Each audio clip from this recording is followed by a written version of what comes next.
Choisir, c'est renoncer. Et en fait, tu te dis, ma famille, si je fais le choix de vouloir être présent, un père présent, je vais renoncer à un certain nombre de trucs. J'ai envie d'être un bon père, un bon mari et un bon chef d'entreprise et un bon copain. Et en fait, on n'est pas illimité. C'est un moment, je trouve, où tu touches du doigt tes limites. Ouais, et puis tu dois prioriser, quoi. Mon chef, il prend soin de lui. Il a une priorité pour ses enfants. Il ne va pas cramer. Donc ça veut dire qu'il ne va pas attendre de moi que je crame ma vie personnelle pour l'entreprise. Et moi, c'est tout neuf, la prise de conscience que la famille est plus importante que le boulot. Je démissionne du jour au lendemain, vraiment, littéralement. Je pars faire à ce moment-là un gros voyage en stop depuis la porte d'Orléans jusqu'au Sri Lanka pendant 6 mois. Je me fais arrêter, les douaniers avaient oublié de me mettre le tampon.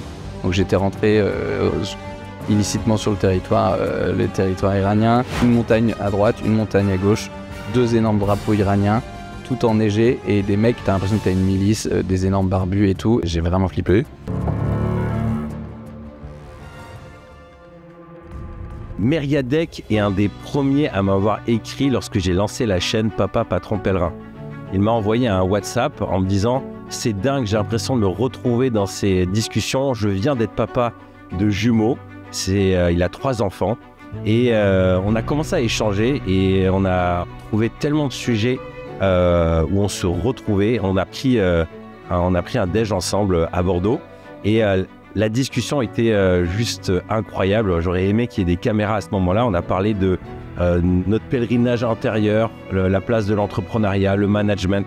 Et j'ai beaucoup de reconnaissance pour lui parce qu'il m'a montré que cette chaîne, elle avait de l'écho auprès d'entrepreneurs. Mériadec a fondé la marque de ginger beer qui s'appelle Aesop. Il fait plus de 2 millions de chiffre d'affaires. Il a 13 salariés.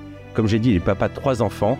Et ce qui m'a fasciné dans cet échange avec lui, c'est son parcours où il a tout un chemin de pèlerinage qu'il a vécu avant de lancer cette boîte-là. Et il a cette phrase que je trouve magnifique qui est « J'ai appris à être ami avec moi-même ».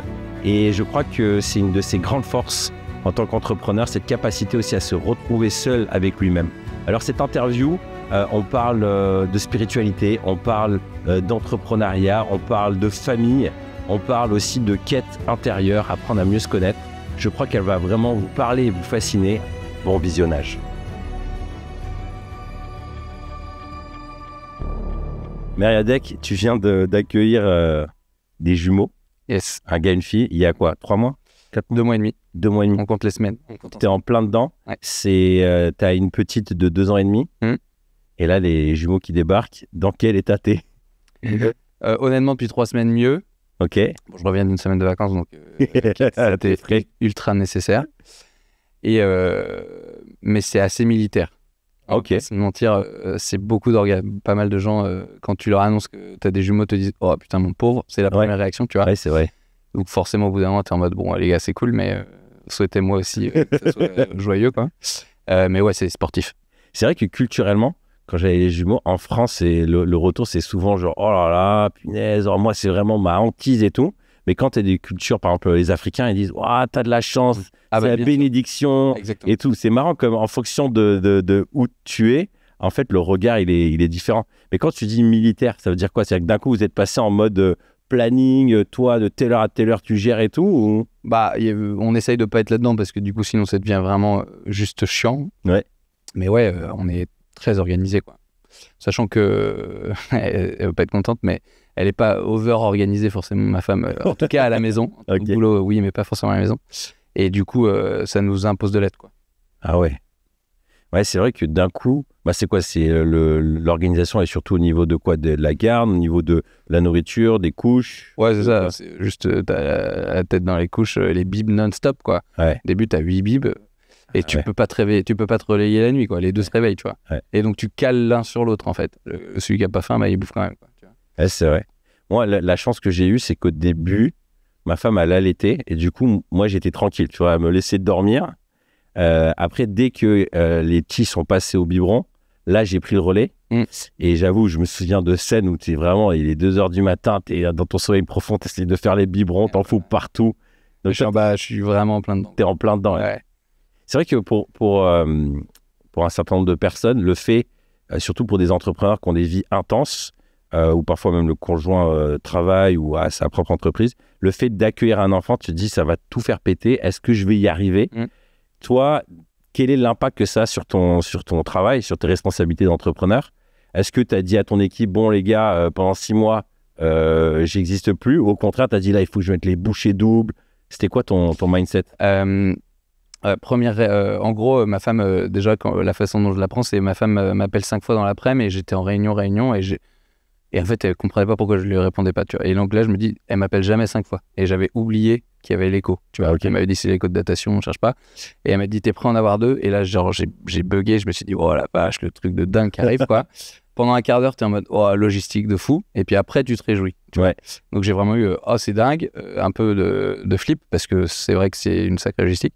Et donc là, c'est marrant parce que le lendemain, j'ai réuni mes managers et je leur ai dit, bon, je leur ai annoncé, puisque si tu veux, je pouvais leur annoncer.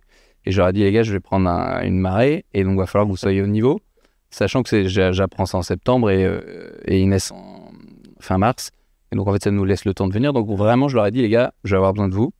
Et ça m'a fait du bien aussi d'ailleurs de le dire. Donc tu as préparé ton équipe en vue de ce moment-là. Donc c'est-à-dire que là, en gros, quand tu dis de la préparer, ça veut dire que tu as anticipé que tu allais réduire ton intensité? Alors pas forcément l'intensité, plutôt le volume d'horaire, quoi. Concrètement, ça voudrait dire quoi? C'est-à-dire qu'en gros, tu dis... je quitte le boulot plus tôt le soir. Ouais, vers quelle heure? Maintenant, 18h, 18h30. Et avant, c'était quoi? 1 heure plus tard, quoi. 1 heure et demie plus tard. Ok, donc déjà, c'était gratter cette heure-là en disant... Ouais, mais en fait, le soir, le tunnel des 3 kids... tu vois, ma femme, si je lui laisse gérer la sortie de l'aîné, plus les bibs, etc., la réalité, c'est que c'est ce qu'elle fait déjà, mais moi, quand j'arrive, il faut que j'arrive au bout de 5 minutes, je file déjà un bib, quoi. C'est toujours vers 18h, tu files un bib, quoi. Direct. Et puis, tu connais ça, mais le 18-20h, c'est un tunnel. Là, t'en as 3 qui sont tout petits, quoi. Donc, ouais, c'est vrai. Donc, en gros, toi, c'était première évolution, c'est de te dire, le soir, il faut que je sois plus tôt. Est-ce que tu as d'autres choses où tu t'es dit... La réalité, c'est que... on en avait échangé là-dessus, c'est que je me suis dit, en fait, je suis un chanceux de ouf, quoi. Okay. Il y a quand même plein de gens qui galèrent à avoir des kids. Il y a d'autres gens qui rêveraient d'avoir des jumeaux. Et moi, je me dis, punaise, il y a encore un gros truc dans ma vie qui arrive, quoi. Et en fait, je le prends un peu comme une bénédiction sans forcément me dire, OK, va y avoir une claque logistique, etc. Ce qui est le cas, les deux sont vrais, quoi. C'est une bénédiction et une claque.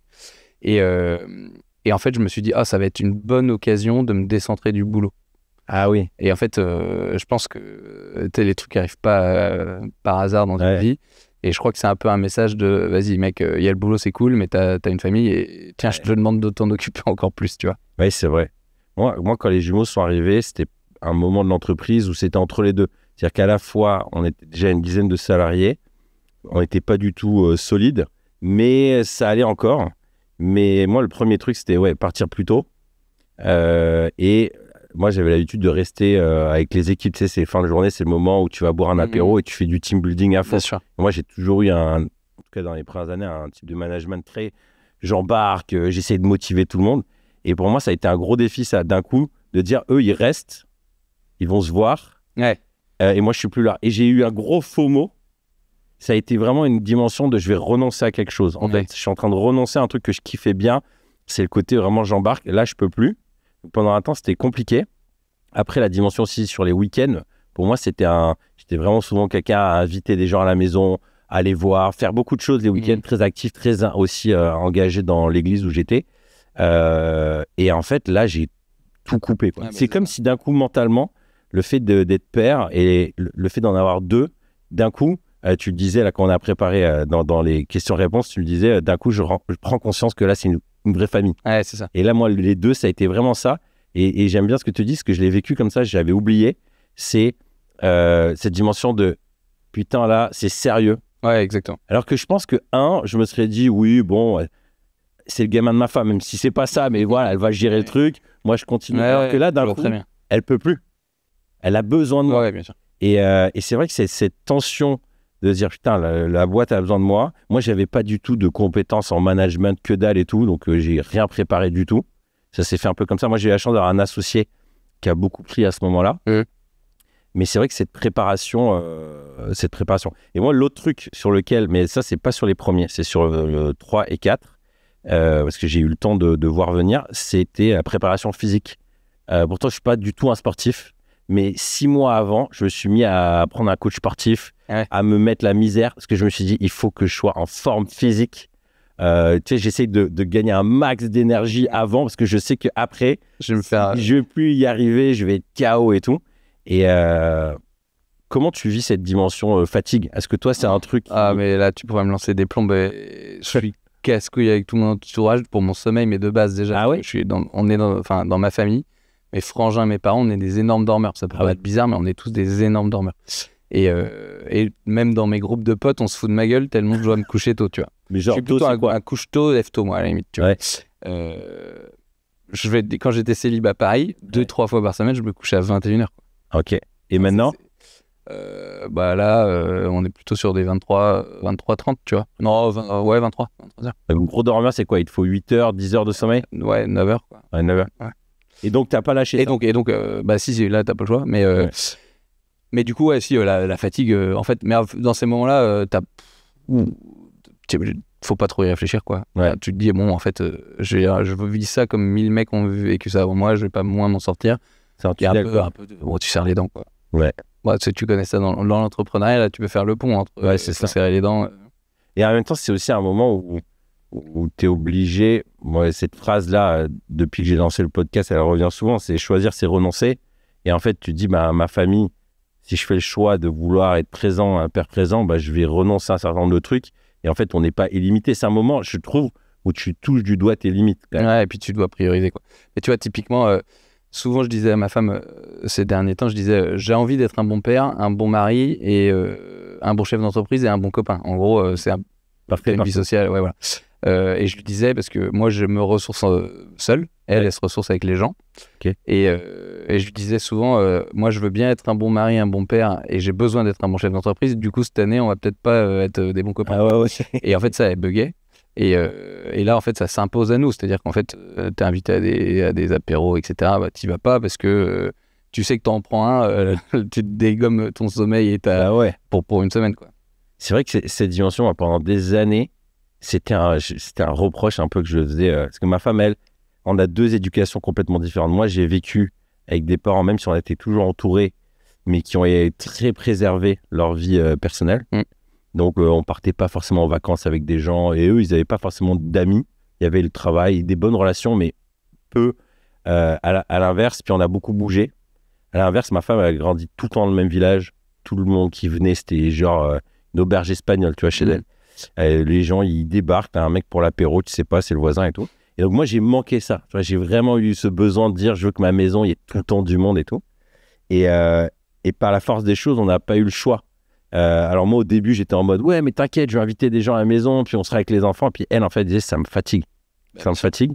Et cette dimension que tu dis, pour moi, qui est importante, c'est vraiment de faire le deuil pendant un temps. Ouais, de dire... ça. En fait, l'idée, c'est pas de se dire, j'ai plus de copains, tu vois, mais c'est en fait... Dans ces moments-là où tout est très intense, ou d'ailleurs, je me dis souvent ça en ce moment, je me dis, je suis très vivant en ce moment. En fait, c'est juste c'est intense, quoi. Et donc, dans ces moments-là, tu es sur des vraies grosses prios, et en fait, t'as pas le choix, il faut les changer.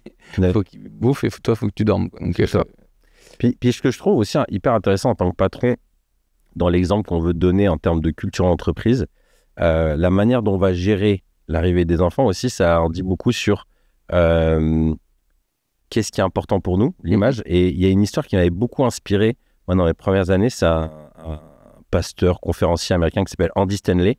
Et lui, il disait une des décisions les plus stratégiques et compliquées qu'il a dû prendre, c'est que, je crois que lui, c'était 16h ou 17h, il quittait le bureau parce qu'il disait, sa femme, elle lui disait, c'est le 18-20 là, c'est le pire moment. Et voilà, enfin, quand on est parents, on le sait.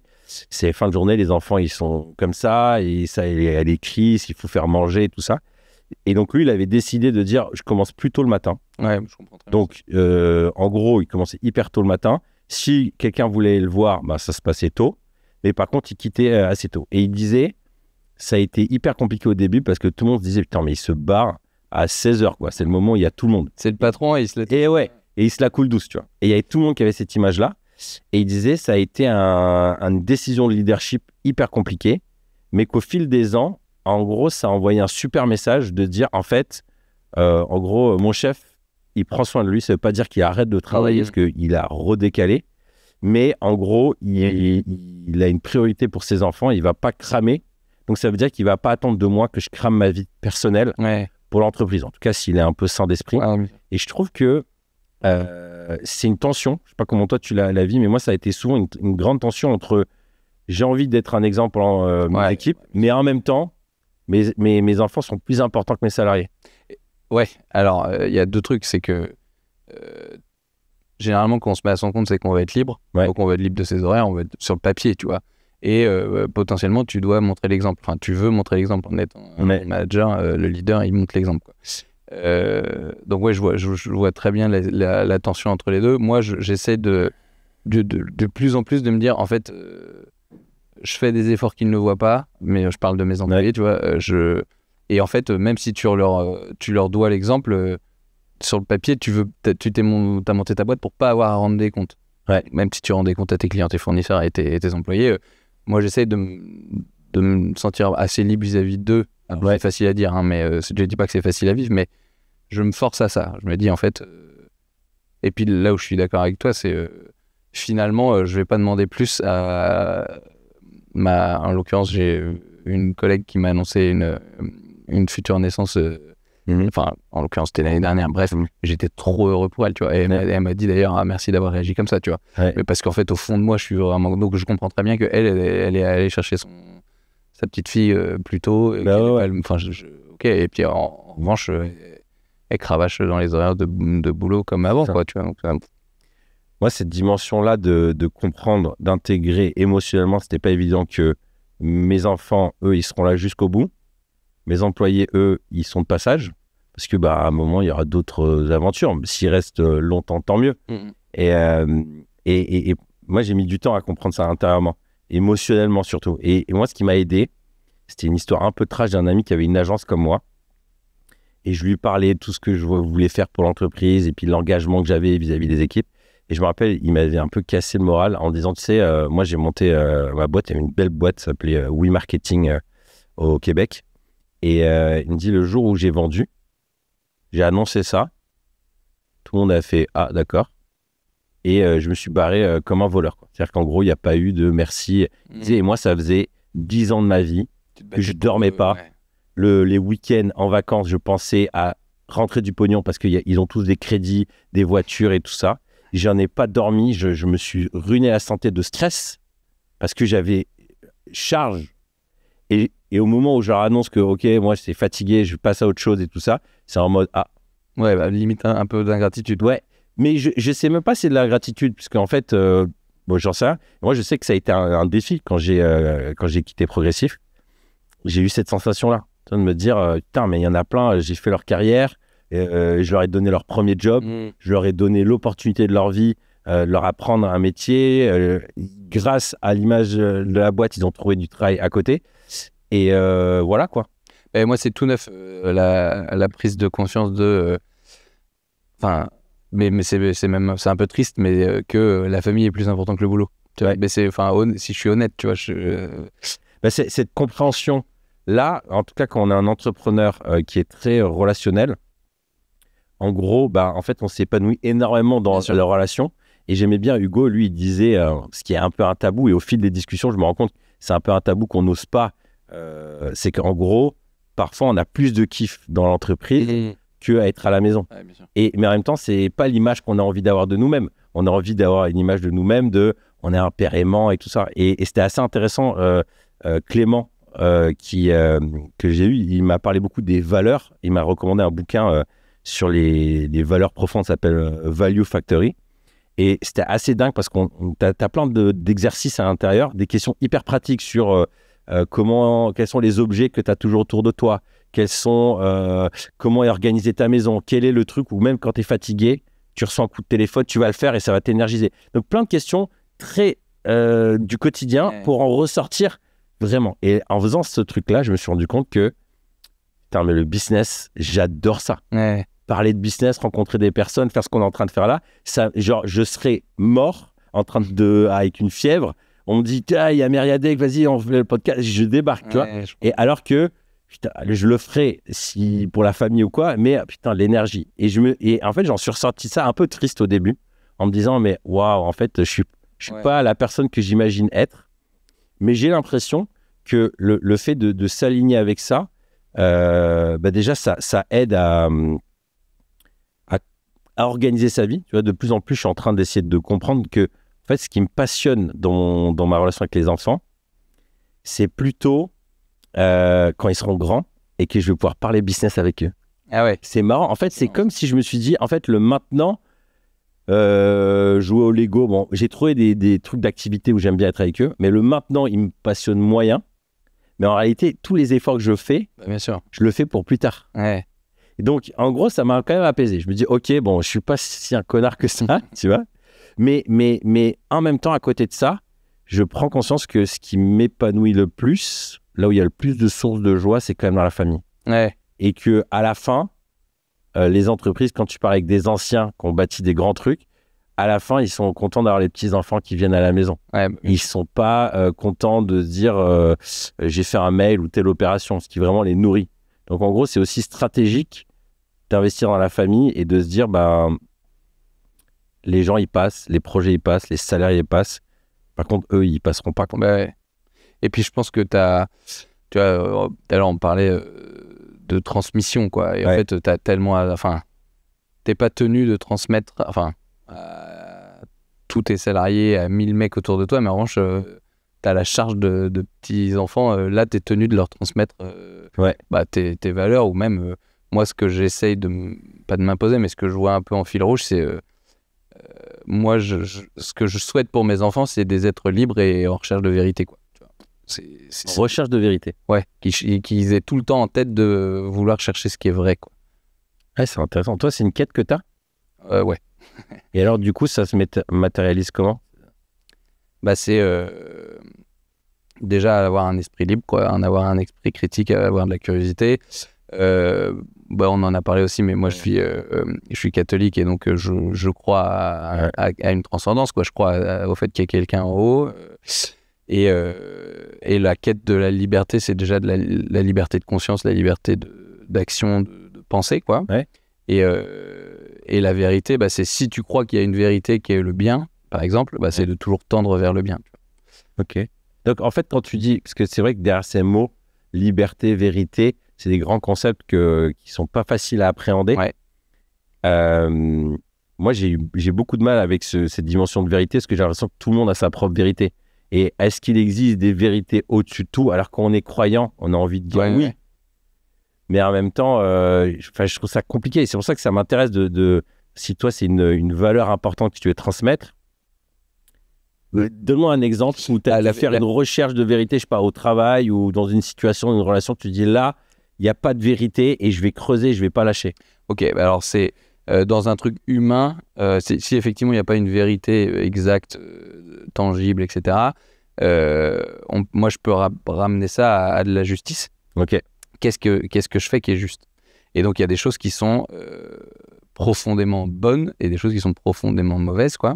Et après il y a des choses qui sont justes. Et donc c'est différent, la justice est différente de l'égalité ou même de l'équité. La justice, et ça on peut revenir aux enfants, c'est qu'est-ce qui est juste pour l'enfant. Ça ne veut pas dire que ça ne va pas être dur à ingurgiter de son côté. Et donc et moi je me dis souvent ce qui est juste, c'est ce qui pourrait être bon pour tout le monde. Tu vois, je crois que alors peut-être que je m'aventure sur un truc qui est pas tout à fait vrai. C'est-à-dire que c'est Kierkegaard, je crois, qui dit ça. Il dit un bien et un vrai bien s'il est bon pour tous les gens de l'humanité. Tu vois. Et donc si quelque chose n'est pas foncièrement bonne pour tout le monde, c'est qu'elle n'est pas foncièrement bonne. Tu vois. Et donc c'est qu'elle est peut-être pas forcément juste. Et donc la quête de la vérité, c'est la quête de ce qui est juste, quoi. Et donc après ça c'est toi en conscience, donc on revient à en fait une vérité, elle est peut-être pas la même pour chaque personne, mais et donc je te dis pas quand je dis je veux qu'il soit libre et en quête de vérité, je dis bien en quête de vérité, tu vois. Alors je sais pas si je l'ai formulé comme ça tout à l'heure, mais qu'ils aient une volonté de toujours chercher ce qui est juste, chercher ce qui est vrai, chercher ce qui est beau, chercher ce qui est bon, quoi. Ça me fait penser à, je sais pas si ton père il disait ça, mon père il disait toujours tu comprendras quand tu seras grand. Tu sais, cette dimension de, en fait, il prenait une décision que j'aimais pas. Parfois dure, que j'avais pas envie de traverser, mais, en fait, j'étais pas en mesure de le comprendre, mais c'était, en tout cas, je l'espère, bon pour moi. Ouais. Et c'est vrai que ça, c'est hyper difficile en tant que parent, des moments, tu as juste envie de craquer et de lui donner ce qu'il a envie. Ouais, bien sûr. Alors qu'en réalité, c'est pas ça qui est bon pour lui. Et même dans l'entreprise, moi, ça a été un des gros chemins de me dire que parfois, il y a des choses qui sont pas justes pour l'ensemble. Tu vois, moi, j'avais un gros défi où j'avais par exemple un employé. On avait une relation de longue date et tout, mais il y avait plein de trucs où je lui disais oui, du télétravail, des trucs comme ça, et c'était pas juste parce que les autres, ils l'avaient pas. Mais parce que je me sentais un peu le cul merdeux, je disais le pauvre, et puis en même temps, on a une relation, il y a une confiance et tout ça. Je disais oui, bah, c'était pas juste. Ou alors, j'aurais dû l'assumer devant tout le monde et dire oui, lui, il a un avantage parmi tout le monde parce que. Et du coup, là, j'étais pas courageux. Tu vois, là, j'étais en mode. Mais c'est vrai que cette dimension de recherche, vérité et justice, je sais pas si on peut mettre les deux en même temps, c'est un énorme combat. Dès qu'on est dans l'humain, c'est hyper dur. Et je pense en plus que il y a pas un mec qui a un bouquin qui dit ça c'est juste, ça c'est pas juste. Donc c'est toi en conscience, tu vois. Donc donc la quête de la vérité, c'est vraiment de te dire est-ce que tu es en accord avec ta conscience, que tu penses au fond de ton cœur être bien. Ouais. Et ça c'est une charge de fou de dire mon but dans la vie vis-à-vis des petits bambinos là qui sont là, c'est de les amener à avoir cette recherche d'une vérité qui passe par est-ce que j'ai la conscience tranquille en fait, ouais. quoi. Et ça c'est pas mal, c'est ce questionnement de la conscience tranquille. J'avoue que c'est un énorme défi. Moi je sais que pendant longtemps je sais pas si c'était un manque de confiance ou quoi, j'ai beaucoup cherché les conseils en me disant bah, je vais essayer de me rassurer. Et maintenant depuis quelques temps j'essaie plutôt de me dire, il y avait un ami entrepreneur qui disait souvent quand je suis face à un blocage ou une situation, je me dis si tu étais ton propre coach, qu'est-ce que tu te dirais? Donc c'était un peu un exercice mental. En fait, tu l'as la réponse la plupart du temps. Mais c'est juste que tu sais que ça va te coûter cher, ça va demander du courage. Parfois, c'est aussi assumer des erreurs que tu as fait. Et je trouve que cette quête de la conscience tranquille, maintenant, en fait, j'essaie de me dire qu'est-ce que moi j'ai envie de faire, qu'est-ce qui est juste, qu'est-ce qui est bon. Mais c'est un process parfois qui est un peu plus long intérieurement, parce que le temps que je fasse la paix avec moi-même, puis c'est surtout que c'est tellement plus simple de faire des compromissions, quoi, tu vois. Ah ouais. Un peu séducteur par là, on dit allez, vas-y, je vais pas être complètement la vérité, mais c'est plus simple, tu vois. J'avoue. Et dans le boulot, ça est encore plus. C'est marrant, dans les valeurs de la boîte, nous, il y a le courage. Ok. Et ça peut paraître galvaudé, tu vois, mais en fait, être vraiment souvent courageux, c'est chaud, quoi. Et moi, dans le management, je suis vraiment pas courageux, quoi.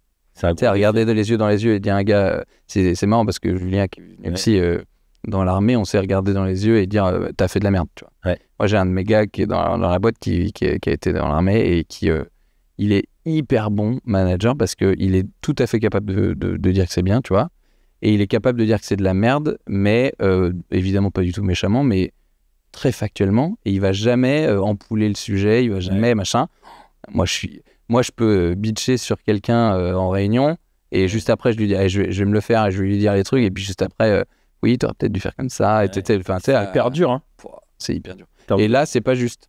Ouais. Tu vois, là, ce qui est même juste pour lui, c'est de lui dire véritablement ce que tu penses de son boulot, tu vois. C'est un énorme exercice, je trouve. Cette dimension d'être vrai. Et tu sais, on dit souvent, en tout cas, le management, je l'ai appris dans les livres, donc je pense que j'ai fait beaucoup d'erreurs, mais on dit souvent, tu sais, c'est la technique burger, quoi. C'est un compliment, le truc que tu as envie de dire, puis tu finis par un compliment. Sauf qu'en fait, en réalité, les gens, ils ont retenu les deux compliments et ils ont complètement oublié le truc qui était au milieu. Et cette recherche d'être en vérité, moi, je trouve le plus dur, c'est de rattraper une relation. En fait, les nouvelles relations, moi, de plus en plus sur les relations nouvelles, j'essaye d'être direct cash. Mais quand tu as des relations où tu as mis trop de sauce, tu n'as pas osé te dire, tu reviens plus. C'est hyper compliqué parce que la personne a dit mais qu'est-ce que tu es en train de faire? C'est comme rater sa rentrée d'école. Tu vois, tu es un prof, tu as laissé tout le monde faire le why. Et là, d'un coup, tu dis allez, tout le monde se dit ah, le salaud, tu vois. Ouais. Et je me rends compte que ça demande beaucoup de courage. En ce moment, la thérapeute qui m'accompagne, elle dit beaucoup David, il faut que tu purges tes dettes. C'est-à-dire, dans les relations, tu as l'impression que tu as des dettes ou tu as mis en place des dettes, il faut que tu les purges parce que du coup, il faut que tu repartes sur des nouvelles bases. Et je trouve que c'est hyper compliqué. Mais je pense qu'en plus de ce que je ressens de ton caractère ou même du mien, c'est que si on est des sales, on est des séducteurs, donc on aime plaire, donc en fait on va aussi dans le sens de ce que le gars en face a envie de voir chez nous, tu vois. Et au bout d'un moment, c'est vrai que ça peut être un peu déviant par rapport à qui t'es vraiment. T'es des compromissions, quoi. Ouais. Moi, je sais que ça peut m'arriver dans des relations au boulot, ça l'est, tu vois. C'est vrai que c'est un défi. Moi, la question que je continue à me poser, c'est est-ce que c'est à moi à faire un travail là-dessus ou c'est juste que je suis pas fait pour faire ça? Je me souviens d'un entrepreneur, il venait de prendre sa retraite, donc je fais une soirée cigare avec lui, et il venait de prendre sa retraite, c'est un Américain, et tu sentais qu'il avait besoin de lâcher tous ces trucs, et je lui parle, c'était un moment, on était dans une phase, en plein phase de licenciement économique, donc c'était vraiment dur, puis il me dit, t'as eu vraiment le courage de le faire et tout ça, il me dit, moi j'ai jamais eu le courage de faire ça, mais je m'en suis beaucoup voulu, ça m'a épuisé. Parce que j'avais l'impression d'être cette grosse baleine avec des petits poissons collés à moi. Et en fait, j'avais pas le courage. Ils me disent ce que j'aurais dû faire, c'est j'aurais dû recruter quelqu'un qui, lui, a ce rôle-là. Ils disent souvent, tu remarques dans les boîtes, tu as le patron visionnaire plus sales, et ensuite tu as le mec qui est le taulier, tu vois. Ouais. Et c'est vrai que moi, j'ai eu de la chance à la fois d'avoir un de mes associés, Thomas, qui, lui, avait plus ce profil-là. Mais je me demande si... Je trouve que c'est compliqué, c'est à la fois il faut être en vérité et en même temps faire ça au quotidien, c'est épuisant quand c'est pas notre nature. Bah, bien sûr. Tu vois, demain j'interview Hervé, qui est lui un mec de l'armée, mais qui, dans la formation qu'on avait eue avec Serenity, c'était le plus cash de tous. C'était vraiment lui, il dit quand quelqu'un désobéit, je lui dis dans les yeux, t'as désobéi.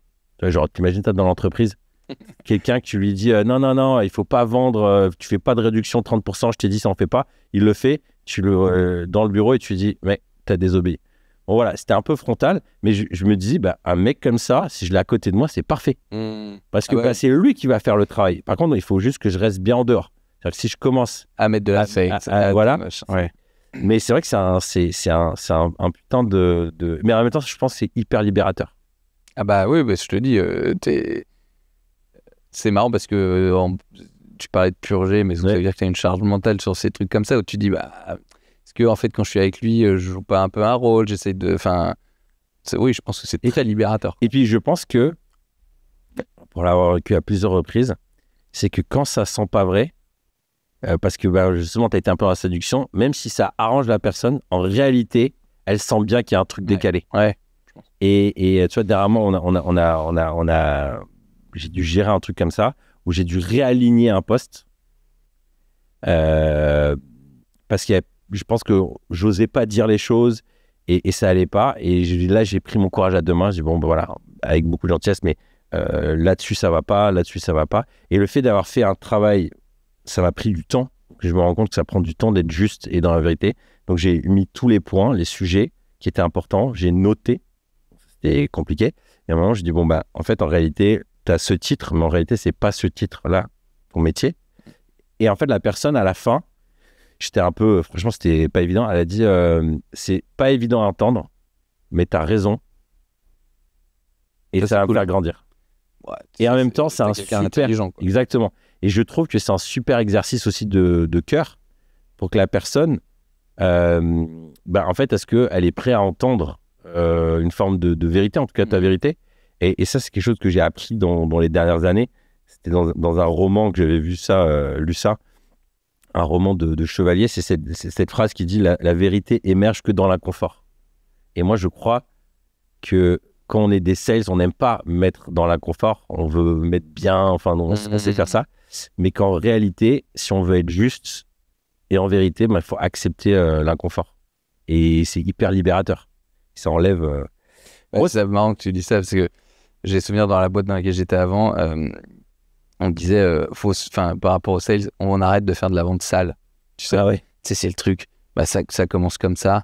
Puis en fait, c'est des emmerdes x 10 juste après parce que tu as voulu faire un discount et t'as fait un... Ouais, tu t'es compromis, quoi, en fait. Et au bout d'un moment, c'est 10 fois pire, quoi. Donc, je vois très bien. Être en vérité. Est-ce que tu peux me raconter un peu les grandes étapes de ton parcours? Aujourd'hui, tu es à la tête de Aesop que tu as fondé. Yes. Mais avant ça, il s'est passé quoi pour en arriver là, pour créer une boîte de ginger beer. Ouais. Pour faire simple, moi je viens d'une famille de 4 enfants, jeunesse ultra heureuse, hyper facile, enfin tout roule quoi. À Bordeaux?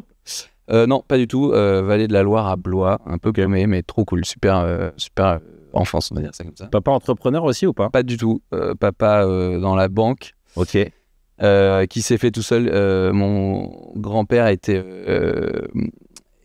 garagiste mécano à Paris et il lui a dit bon en fait tu veux pas ton bac, bah vas-y va bosser. Et donc mon père il s'est présenté à un guichet de banque et il a fait ce qui n'existe plus du tout. Il est passé de guichet de banque à il a cartonné dans la banque quoi. Et donc bref dans la banque et ma mère ne bossait pas, on va s'occuper des 4 kids à la maison. C'est du boulot, ouais, ce qui est carrément du boulot. Et donc voilà, moi je savais pas trop ce que je voulais faire, donc je fais licence de Sciences Po et de lettres modernes. Puis je pars un an, je pars 2 ans à l'étranger, bref. Je sais pas ce que je veux faire après mes études. J'ai fait un master d'école de commerce, je sais pas trop ce que je veux faire.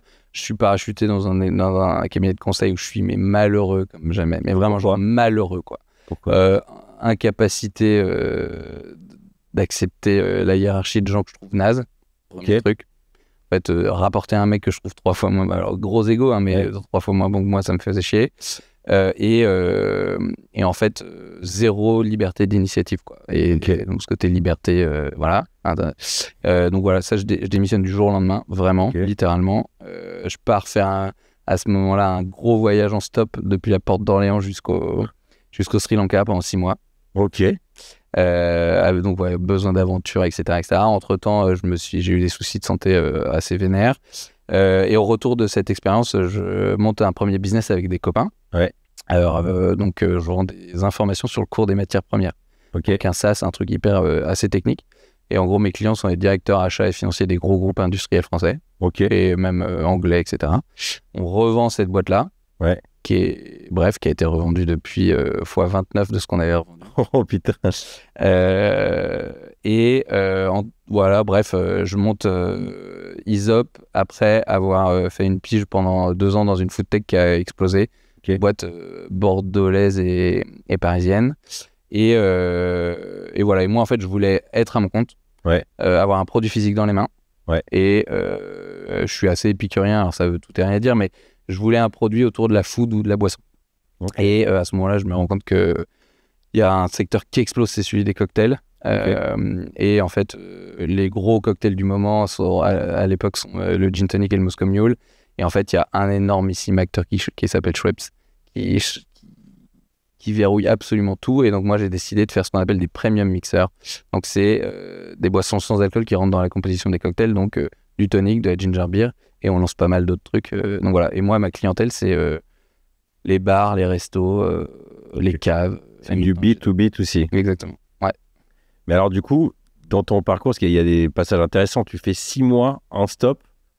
Et raconte-moi des anecdotes. Tu dois avoir des trucs de dingue. Ouais, l'aventure. Donc, le truc le plus dingue, c'est. Donc, je me laissais pousser la barbe. Énorme barbe. Et donc, j'arrive au sud de la Turquie. Je suis arrêté par la milice kurde qui croyait que j'allais à Kobané, donc qui est en Syrie, pour aller combattre auprès de l'État islamique, tu vois. Ok. Pas mal, tu vois, arrêté par... Et comment t'as fait pour t'en sortir? En fait, tu montres tout ce que t'as fait déjà à pied, enfin en stop. Les mecs ils disent ils seraient pas venus en stop, le gars s'il voulait vraiment. Donc ça, en vrai j'ai mille histoires pareil en Iran, c'est en 2014, donc il n'y avait pas eu la levée d'embargo. Je me fais arrêter, les douaniers avaient oublié de me mettre le tampon, donc j'étais rentré illicitement sur le territoire iranien. Je me fais ramener à la frontière, t'as du délire quoi, vraiment t'es dans un mauvais James Bond. Non mais vraiment, le poste de frontière entre la Turquie et l'Iran, il y a 3 postes de frontière, mais là c'était une montagne à droite, une montagne à gauche, 2 énormes drapeaux iraniens, tout enneigé, et des mecs, il n'y a pas un gars qui a le même uniforme, t'as l'impression que t'as une milice, des énormes barbus et tout, et là tu te dis putain, on a oublié de me mettre un coup de tampon, tu vois. Et je peux te dire, là j'ai vraiment flippé. Et puis après, je me suis fait bref, je veux pas. Et qu'est-ce que t'as appris de cette, parce que on dit que c'est le voyage qui forme la jeunesse. Ouais. tes parents, ils devaient paniquer, non? Ou même pas? Bah, surtout que donc je pose ma démission de mon cabinet de conseil et mon père, et j'avais fait une assez bonne école et mon père il me dit mec, mais qu'est-ce que tu me fais quoi? Ça sort d'où quoi? Ça roule à Paris, qu'est-ce que tu me fais quoi? Et donc ouais, j'avais un besoin d'aventure quoi, besoin de voir le monde. Et donc qu'est-ce que j'ai reçu de tout ça? Le vrai truc, c'est mon meilleur ami, c'est moi-même. Ça peut paraître très bizarre. Ah ouais. Mais c'est ce que j'ai un peu discerné. C'est en fait, quand je suis seul, je suis assez en paix avec moi, tu vois. Donc, parce que tu as du temps de silence, donc j'ai eu le temps d'une vie intérieure et je trouvais ça très cool. Parfois, je suis un peu nostalgique de ce moment-là, tu vois. Mais que globalement, ce que j'allais chercher, c'était est-ce que je suis capable de faire ce genre de truc? Et est-ce que je suis pas est-ce que finalement, je suis quand même un bon gars, quoi. C'était un peu ça que j'allais chercher. Ah ouais, mais comment tu réponds à cette question? Est-ce que je suis un bon gars? C'est qu'est-ce qui va... Parce qu'il y a le côté aventure en mode je vais me prouver à moi-même que je suis capable, mais là, tu as l'air de dire c'est plutôt un chemin intérieur. Bah, il y a un peu des deux. Il y a un peu un peu tu coches la case du en fait, je suis quand même capable de vivre l'aventure en 2015 avec 2000 balles en poche sur 6 mois, tu vois. Ah ouais, seulement? Ouais. Mais en fait, tu vis pour rien. Déjà, la moitié des mecs qui te prennent en stop, ils te proposent de dormir chez eux. T'es pas, enfin, je veux dire, même première nuit, je suis invité à dormir à Montargis chez un mec qui m'avait pris Porte d'Orléans, tu vois. Et en fait, les gens se font une idée de le stop, l'hospitalité en France, mais en fait, le deuxième jour, j'étais invité à dîner dans un étoilé par le mec qui m'avait pris un stop. Vrai de vrai, vendredi soir. Ah ouais. Et donc, donc t'as dormi chez Habitant à chaque fois? Ouais, très souvent, très souvent. Ok. J'avais une tente que j'ai dû utiliser 6 fois sur les 6 mois, tu vois. Waouh. Et est-ce qu'il y a cette dimension de en gros, mon meilleur ami, c'est moi. À quel moment cette pensée, elle s'est matérialisée en toi? Parce qu'il y a eu... c'est après. C'est après. En fait, moi, je fais beaucoup de marches. Quand j'avais 17 ans, j'ai fait le chemin de Saint-Jacques.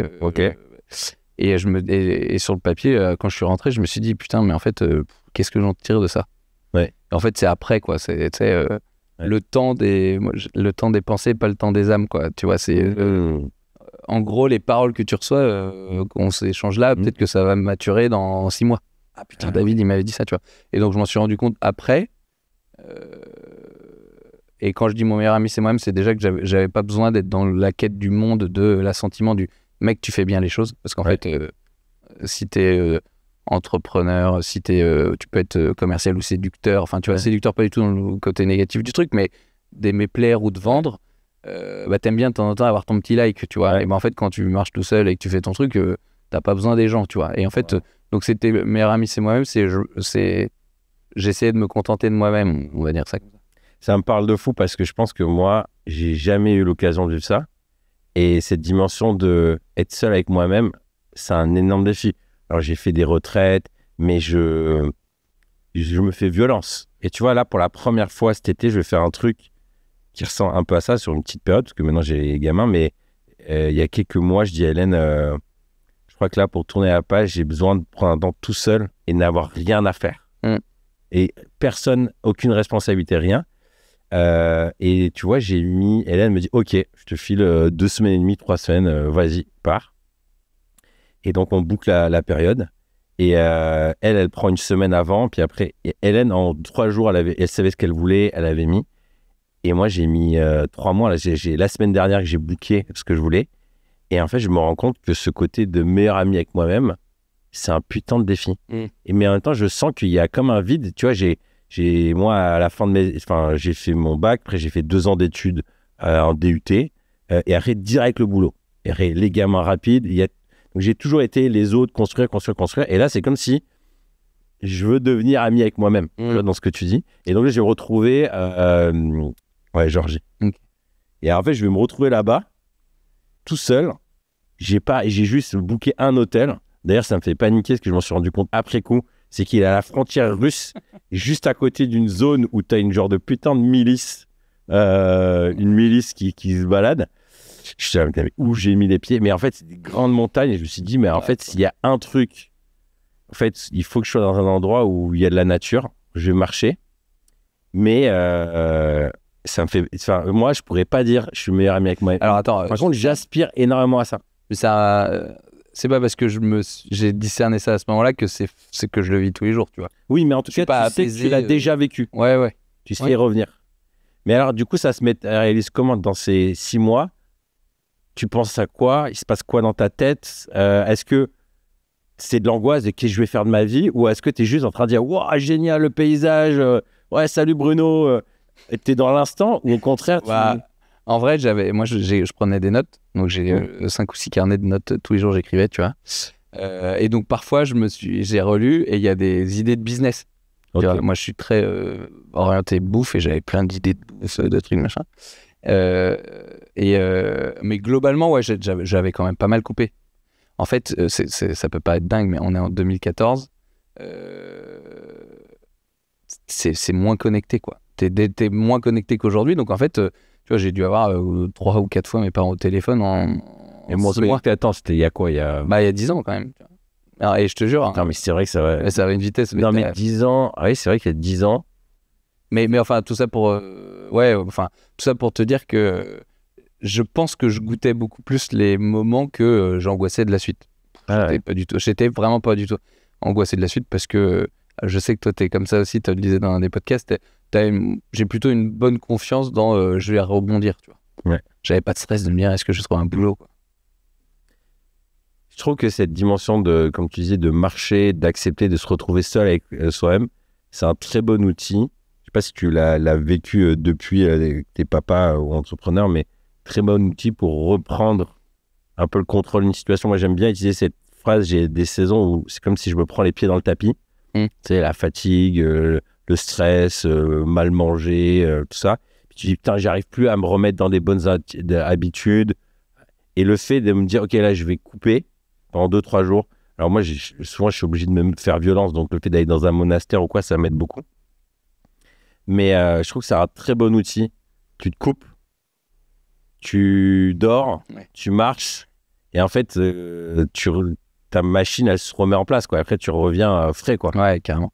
Bah, moi, je suis très friand de la marche de base et puis aussi des espèces de retraites, quoi. Tu te poses 2 jours dans comme tu dis, moi aussi je le fais de temps en temps dans un monastère où tu recharges, quoi.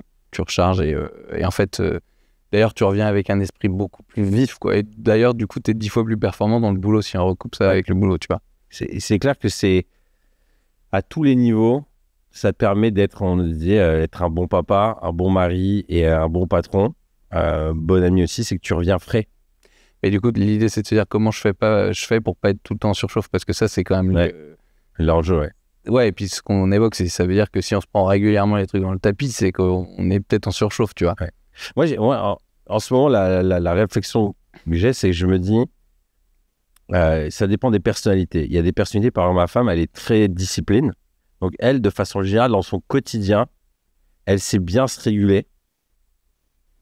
Moi, je suis quelqu'un d'intense. Et je suis pas très bon dans les rituels. Donc, j'ai besoin de me faire violence. Et j'ai l'impression que plus les années vont passer, plus je vais plutôt avoir mes rituels à moi. C'est tous les quelques mois, je me fais un break. Et jusqu'à présent, j'ai mis du temps. Mes garçons, ils vont avoir 12 ans. Depuis qu'ils sont là, je l'ai fait que ces dernières années. Alors, peut-être parce que aussi c'était plus facile, mais en même temps, non, parce que je l'ai fait quand on avait 4. Mais je pense que j'avais un truc déjà qui me bloquait avec les enfants, c'est que j'avais l'impression d'abandonner Hélène. Mais je me rends compte qu'en réalité, c'est la meilleure décision, parce que c'est pas que je l'abandonne. C'est qu'au contraire, je dis là, j'arrive plus à être au niveau. Laisse-moi partir 2 jours et sur les 2 prochains mois, je recharge les batteries. Et comme moi, j'ai plus de mal à le faire au quotidien, moi, je pense que c'est un très bon outil, en tout cas pour un papa patron qui est à fond. Le fait de breaker régulièrement, je pense que c'est un très bon outil pour justement pas être en surchauffe. Après, comme tu le dis, ça a un signe que notre quotidien, il est musclé, quoi. Il est musclé. Ouais. Mais tu vois, c'est ce que...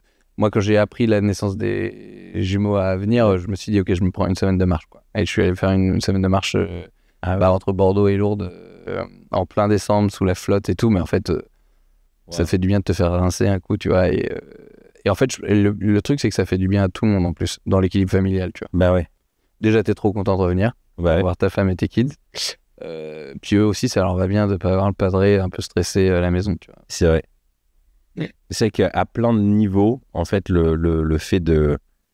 J'aime bien cette formulation, disparaître pour mieux réapparaître. Je pense qu'il y a quelque chose de bon là-dedans. Ah, carrément. Moi, ce qui vraiment, comme je disais, ce qui m'a bloqué, et je suis content de m'être débloqué là-dessus, c'est une forme de culpabilité. Tu vois, là, par exemple, là, sur les 2 semaines et demie, elle est un peu là. Avant, elle était beaucoup là. Maintenant, elle est un peu là à dire, putain, mais en fait, je suis loin de la famille, quoi. Et puis, je devrais être là. Ouais, parce que je suis pas égoïste. Ouais. Et en même temps, je me dis, en tout cas, ouais, c'est un très bon. Alors, tu disais, donc là, ça me fait penser à un truc de management que j'ai lu, c'est il vaut mieux avoir un trou dans l'équipe qu'un trou du cul. Tu vois. Et bah là, c'est un peu pareil. Il vaut mieux avoir un père pas là une semaine qu'un père chiant, tu vois. Enfin, si je fais le pont, tu vois.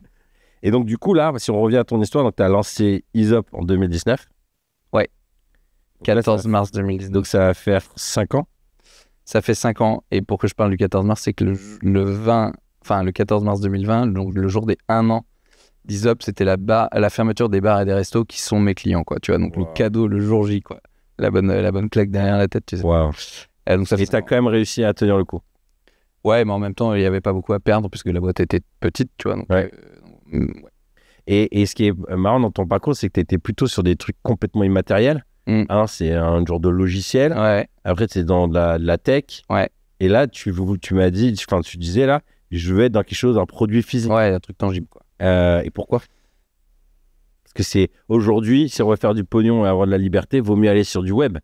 Et vaut pas se casser le cul à vendre des bouteilles et faire un truc où tu fais du pain. Enfin... Ouais. Bah en fait, le truc, il y a Alors déjà, je trouvais sympa d'avoir un produit bon, tu vois. C'est que les clients, quand ils disent ton produit est trop bon, c'est plaisant, quoi. Moi, j'aimais bien l'idée de me dire j'ai un produit qui est là dans les moments de joie. Ouais. Tu vois, j'ai un produit qui est sur les tables quand on est content d'être à table, tu vois. Ouais. Ça peut paraître un peu simpliste, mais c'est vrai. Et donc, j'avais besoin d'un truc concret aussi parce que j'avais vendu de la donnée, quoi. Donc, tu vendais de la donnée. Moi, en fait, ça m'épanouit pas, quoi. Et je savais que... Et plus ça va, là, c'est un produit transformé. Ouais. Et plus ça va, plus je me dis, en fait, c'est des produits non transformés qui me feraient kiffer. Tu vois, j'aimerais bien... Enfin, ça me pourrait très bien m'aller de vendre de la farine, quoi. Mais ouais. Et là où je suis pas d'accord avec toi, c'est que bien marketé et bien vendu, tu peux faire vraiment du pognon et plus que sur de la tech. Ouais, alors du coup, tu dirais quoi aujourd'hui, il y a plein de jeunes qui veulent se lancer dans l'entrepreneuriat. Aujourd'hui, le web, il est blindé de vidéos, de lance ta formation, monte ta start-up, lance-toi dans l'IA. Toi, tu as fait le chemin complètement inverse. Qu'est-ce que tu dirais si tu devais lui pitcher une bonne entreprise à l'ancienne? C'est quoi les motivations, les kiffs et les potentiels? Bah, en fait, tu vois, typiquement pendant le Covid, les mecs qui ont fait tourner le business, les mecs qui ont fait tourner la France, c'était des trucs très tangibles, quoi.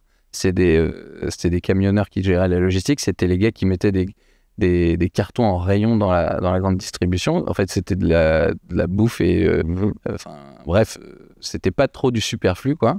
Et moi, je suis assez attaché à ça, de me dire, en fait, si je me lève tous les matins, il y a intérêt à ce que ça soit utile et pas superflu. Alors après, je fais du tonic et de la ginger beer, donc c'est pas over nécessaire, si tu veux. Dans ce cas-là, tu te dis, je fais que de l'eau et du pain et de la viande, tu vois. Bon, après, l'alcool, je pense, c'est ce qui a été le plus consommé pendant le Covid. Non, mais en plus, on a bénéficié ça, mine de rien. Mais qu'est-ce que je dirais Moi, je trouve que s'il y a autant de gens paumés dans la vie aujourd'hui, c'est parce que on va aussi de plus en plus vers des métiers désincarnés. En fait, là, c'est très tangible. C'est-à-dire que moi, j'ai mon entreprise qui est basée à Bordeaux, mais mon embouteilleur, il est au Havre.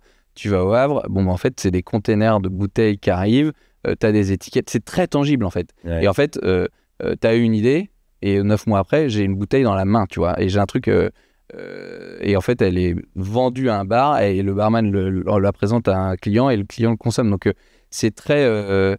moi, j'ai besoin de ça, c'est peut-être binaire, tu vois, mais j'ai besoin... C'est gratifiant. Ouais, voilà, c'est très gratifiant et puis c'est quantifiable. Tu vois, il y a des gars qui te disent qu'est-ce que j'aime dans le fait d'être ébéniste, c'est qu'à la fin de la journée, j'ai l'impression que j'ai fait ou charpentier, j'ai fait ma table et je vois le travail que j'ai fait. Bah, en fait, dans un produit physique, il y a ça aussi. Et donc voilà. Et donc, qu'est-ce que je dirais aux gars moi, je pense qu'il y a plus de business à faire aujourd'hui dans des produits physiques. Il y a plus de boîtes à reprendre là-dedans d'ailleurs. Que dans la tech qui est bouchée où tout le monde croit que c'est le business facile et en fait c'est tellement challengé que je pense que c'est très compliqué aujourd'hui. Mais moi c'est marrant parce que moi j'ai plutôt cette sensation que en gros, les produits, c'est bon, c'est saturé, on a tout. Les boissons, on a, la bouffe, on a. Alors, on est en train d'inventer des trucs de plus en plus folkloriques. Mais tu vois, tu as l'impression que l'industrie classique, tous les business classiques, ils sont déjà des coiffeurs, il y en a, des restos, il y en a.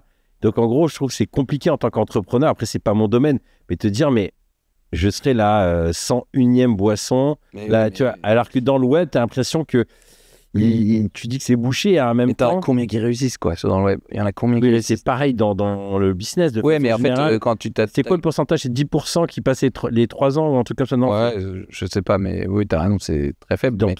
Mais tu vois,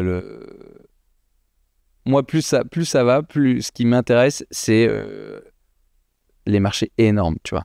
Genre, quand je te disais la farine. La farine, t'en consommes 16 fois par jour, tu sais peut-être pas au courant, tu vois. C'est du délire, il y en a absolument partout. Donc, c'est des trucs dont tout le monde a besoin. Et donc là, ça, c'est tenu par 5 mecs. Et en fait, même si tu fais 1% du plus gros, t'es une machine de guerre, tu vois. Et c'est ça qui m'excite, moi. Mais c'est vrai que toi, tu t'attaques à des marchés. La dernière fois, on en parlait, mais c'est des mafias, les trucs. C'est-à-dire en gros, là, les boissons alcoolisées, il y a quoi? Il y a 3 grandes boîtes au monde. 5, ouais. Et genre, pour rentrer là-dedans, en fait, ton seul espoir, c'est de te faire racheter un jour, quoi. Bah, c'est pas mon seul espoir, mais c'est la réalité de ce qui risque de se passer. C'est pas forcément je monte pas une boîte pour la vendre, mais pour exister dans le temps long sur ces boîtes-là, c'est qu'en fait, tu arrives à un marché où il est déjà saturé, quoi. Il est verrouillé. Mais c'est vrai que là où je pense qu'il y a une opportunité, et en ce moment, c'est un truc qui travaille.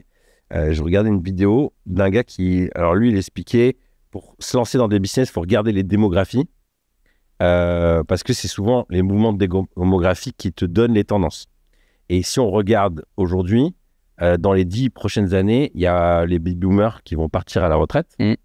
Et une grosse partie des business aujourd'hui sont détenus, je crois que c'est 40%, un truc comme ça, par ces gens-là. Donc dans les 10 ans, il y a un transfert de richesse de malade qui va se mettre en place, sachant que c'est beaucoup des entreprises qui fonctionnent, qui roulent, mais qui ne sont pas digitalisées, qui n'ont pas forcément mis des process, ils n'ont pas mis un Notion à l'intérieur. Enfin, tu vois, genre, il y a tellement de choses à faire.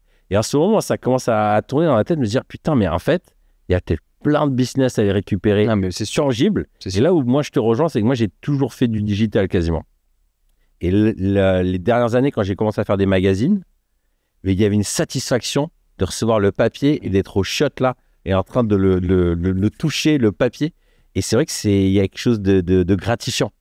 Et dans cet esprit-là, je suis en train de me dire, quel genre de business j'aurais envie de racheter.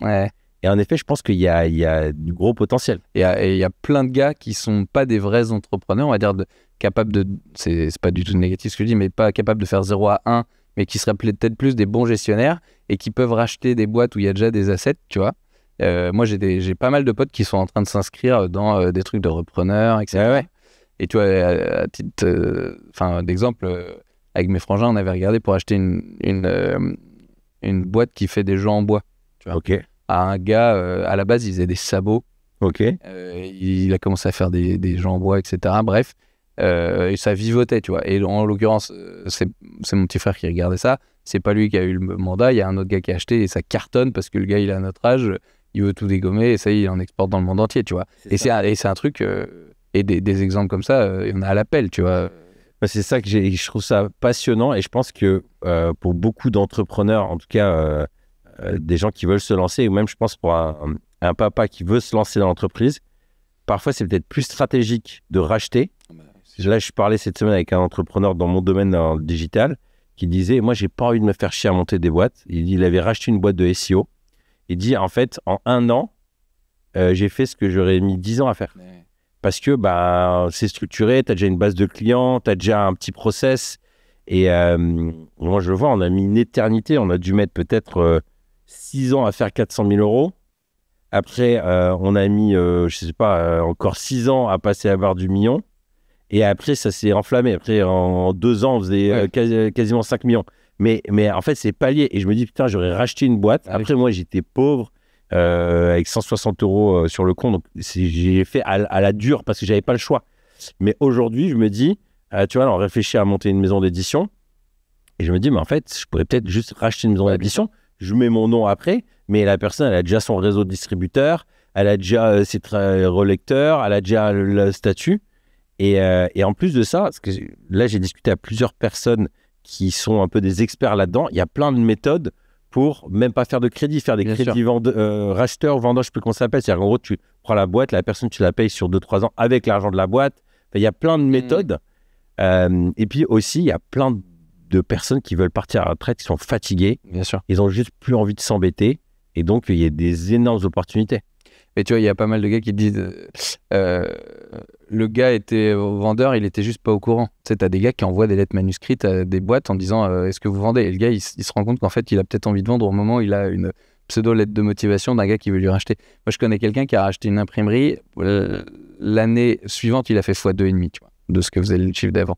Juste parce que lui, il était bien mindseté, mais il y avait tous les actifs pour que ça cartonne, tu vois. Oui, et puis comme tu dis, en fait, il y a une dimension de mindset, puis aussi une dimension de fatigue. Et bien sûr. C'est-à-dire que moi, j'ai eu des moments dans la boîte, quelqu'un, il venait, il me mettait un billet sur la table, je partais. J'étais fatigué, j'en pouvais plus. Et en fait, l'entreprise, elle est hyper corrélée à notre énergie. Bien sûr. Donc, en gros, les moments où moi, j'ai eu plusieurs phases comme ça, moi, je suis assez cyclique. J'ai des moments, je sais où je vais. Comme un dingue, je vais vite, et je l'ai atteint. Et après, pendant 2 ans, j'ai l'impression que c'est bon. J'ai fait ce que j'avais à faire, j'ai plus envie. Et là, tu me files une lettre, tu dis, je te rachète à ce moment-là. Ben, en fait, ouais, parce que dans tous les cas, la boîte, j'arrive pas à l'emmener plus loin, je suis fatigué. Et en effet, racheter une boîte où tu as un gars, ça fait peut-être 20 ans que voilà, il fait son petit business et il n'en peut plus. Pour la multiplier. Moi, je trouve que, tu vois, j'avais entendu cette phrase, c'est un bon entrepreneur, c'est quelqu'un qui sait bien vendre sa boîte. Qui a la différence avec un chef d'entreprise qui est un gérant, tu vois. Et je pense que si tu rachètes une entreprise, tu es plus chef d'entreprise. En gros, moi, je vois vraiment la différence entre le défricheur du début, qui est le vrai entrepreneur, qui entreprend, tu vois. C'est le pionnier. Ouais, voilà, le pionnier, quoi. Et en fait, ça, c'est la phase usante que peu de gens veulent faire, mais c'est ça qui valorise, tu vois. Ouais. Et bah ouais, enfin, les espèces de cycles où, en fait, là, on te dit dans 3 semaines, tu as un chèque, tu décolles. Ouais. C'est tout. Et en même temps, c'est ce qu'on valorise. Et en même temps, je trouve que pas vraiment, parce qu'en gros, tu vas te donner à fond, tu vas créer un truc, faire naître quelque chose, mais la boîte, elle crache pas vraiment d'argent. Enfin, c'est compliqué parce qu'au début, en fait, tu as tout à créer. C'est comme une fusée, tu sais, c'est un classique dans le dev perso ou dans le monde d'entreprise. La fusée, pour décoller, c'est 70% du gaz de son essence, quoi. Après, une fois pour passer la stratosphère, je crois que c'est genre 20%. Et après, une fois qu'elle est là-haut, quoi, c'est 10%. Elle fait des tours. Mais en gros, l'énergie, il est au début. Mais ton entreprise, moi, quand on a vendu des parts de notre boîte, ça faisait 8 ans, on était autour des 400 000, 500 000, mais on ne crachait pas d'argent. On était au break-even, on se payait quasiment pas. Et ça a valu que dalle. Et la personne, elle a fait x10 après quand elle a revendu. Et il y a un petit côté un peu frustrant. En tout cas, je trouve en tant que pionnier, à part quand tu es sur des business méga juteux, mais peut-être que j'étais un mauvais... Ou alors le truc qui est vraiment parfait dans la stratégie de l'acquéreur. Tu vois. Moi, sur un exemple comme... pour te donner un ordre d'idée, moi, ma boîte, elle se valorise par rapport au nombre de caisses que je vends, au nombre de cartons. Parce que le mec qui va me racheter, si jamais il me rachète, c'est forcément un mec qui vend des boissons. Ouais. Et il se dira, bon, bah, en fait, je remplis plus facilement mes camions. Ah, tu vois, c'est juste ça. Ouais. C'est de la logistique. Parce qu'eux, ils ont des canaux de distribution 10 000 fois plus puissants que les miens. Et donc, ils se disent juste, bon, bah, en fait, tu vois, le bon exemple, c'est une marque de bière, Gallia, par exemple, je sais pas si tu connais, qui a été rachetée par le groupe Heineken. Je sais pas combien ça s'est vendu ou quoi que ce soit, mais ils appuient sur le bouton. En fait, à partir de maintenant, tous les gars qui vendaient du Heineken peuvent vendre du Gallia, tu vois. Donc, en fait, eux, ce qui était dur à faire, c'était d'avoir les premiers prescripteurs, de créer la marque et d'avoir une fanbase, en gros, de la marque. Et ça, ils n'auraient pas su le faire. Et donc, ils ont bien compris que... Et normalement, si les mecs ont bien vendu, ils ont dit, bah, nous, ces fameux 70% d'exécution d'énergie du début, ça se valorise parce qu'après, normalement, toi, tu n'as plus qu'à tirer le trait et tu déroules, quoi. Après, c'est vrai que moi, là où je pense que c'est particulier dans mon domaine à moi, c'est que c'est beaucoup lié aux hommes, c'était lié à nous. Donc, en fait, j'avais créé un truc, mais en fait, c'était hyper dépendant, c'était hyper instable. En fait, une entreprise, c'est comme un artisan ou quoi. La boîte, elle dépend de lui, à moins qu'il ait créé une méthode unique qu'il peut transmettre. Donc, c'est vrai que il y a une petite différence. Là, l'enjeu, c'est de créer un actif. Bah ouais. Et moi, mon actif, c'est la marque. Bah ouais. Tu vois, c'est en fait, si on veut ta marque, bon, bah, en fait, il n'y a plus besoin de moi derrière. Tu vois. Ouais. Je propose qu'on transitionne sur un autre sujet. Clairement. Donc, tu disais une enfance heureuse. Ouais. Quelles sont les valeurs que ton père t'a transmises qui t'habitent encore aujourd'hui, que toi-même, tu vas avoir envie de transmettre? Le premier truc qui a popé, c'est l'intégrité, quoi. Ouais. Le côté, la droiture. C'est, tu vois, quand je disais tout à l'heure, quête de vérité, quête de justice, c'est la volonté d'être quelqu'un de bien, je dirais ça comme ça. Et j'ai une parole, je la tiens. Ok. J'ai une exigence envers moi-même. Enfin, tu vois, le côté sain de la droiture, c'est en fait, je suis droit dans mes pompes. Donc, j'ai la conscience tranquille. Et on peut compter sur moi. Tu vois, vraiment le côté, on peut compter sur moi. Ton père, comment il te l'a transmis, ça? Bon, par exemple, quoi. T'as des histoires à raconter où là, tu t'es dit, tiens, ça, c'est à ce moment-là que j'ai compris. Là, tout de suite, comme ça, il n'y a rien qui pop. Mais je pense que c'est un peu un quotidien, en fait, plus que... Mais c'est des choses que lui, il a verbalisé ou pas? Pas du tout. Non. C'est toi qui le verbalise aujourd'hui. Ouais, exactement. Mais je pense que tu demandes à mes frangins, ils te disent la même chose. Ouais. Donc, c'est peut-être juste... Ouais, et ma sœur, d'ailleurs. C'est peut-être juste... par l'exemple... par des petites choses, plus que un jour, il nous a pas pris... bon, les enfants, on va s'asseoir, il faut être intègre, tu vois. Il m'a pas dit ça, mais c'est plus dans son rapport à l'argent, dans son rapport à l'amitié avec ses gens, dans son rapport au service. Ouais, tu vois... on va dire son non-égoïsme, son altruisme, sur sa gentillesse, etc. Tout ça font de lui un mec droit, et ça, c'est un exemple que c'est ce que j'ai reçu de lui, quoi. Donc, en gros, tu vas t'efforcer à être quelqu'un de droit pour montrer l'exemple à tes enfants, quoi. Ouais, et puis autour de soi, en fait. Tu disais, quand on préparait dans le doc, tu disais adaptabilité, droiture, courage, entre parenthèses, scoutisme. T'as fait le scoutisme? Ouais. Ah oui, alors... pédagogie scout de dingue. Ouais, j'ai été scout de mes 7 ans à mes 19 ans. J'ai été routier, tu vois. Le truc, c'est... Alors, qu'est-ce que t'as apporté le scoutisme dans ta vie? C'est un truc de fou. Alors là, si on recoupe avec le management, c'est... j'ai 2 scouts dans la boîte. Okay. Et je peux te dire, je sais qu'on a un truc en commun. C'est fou, quoi.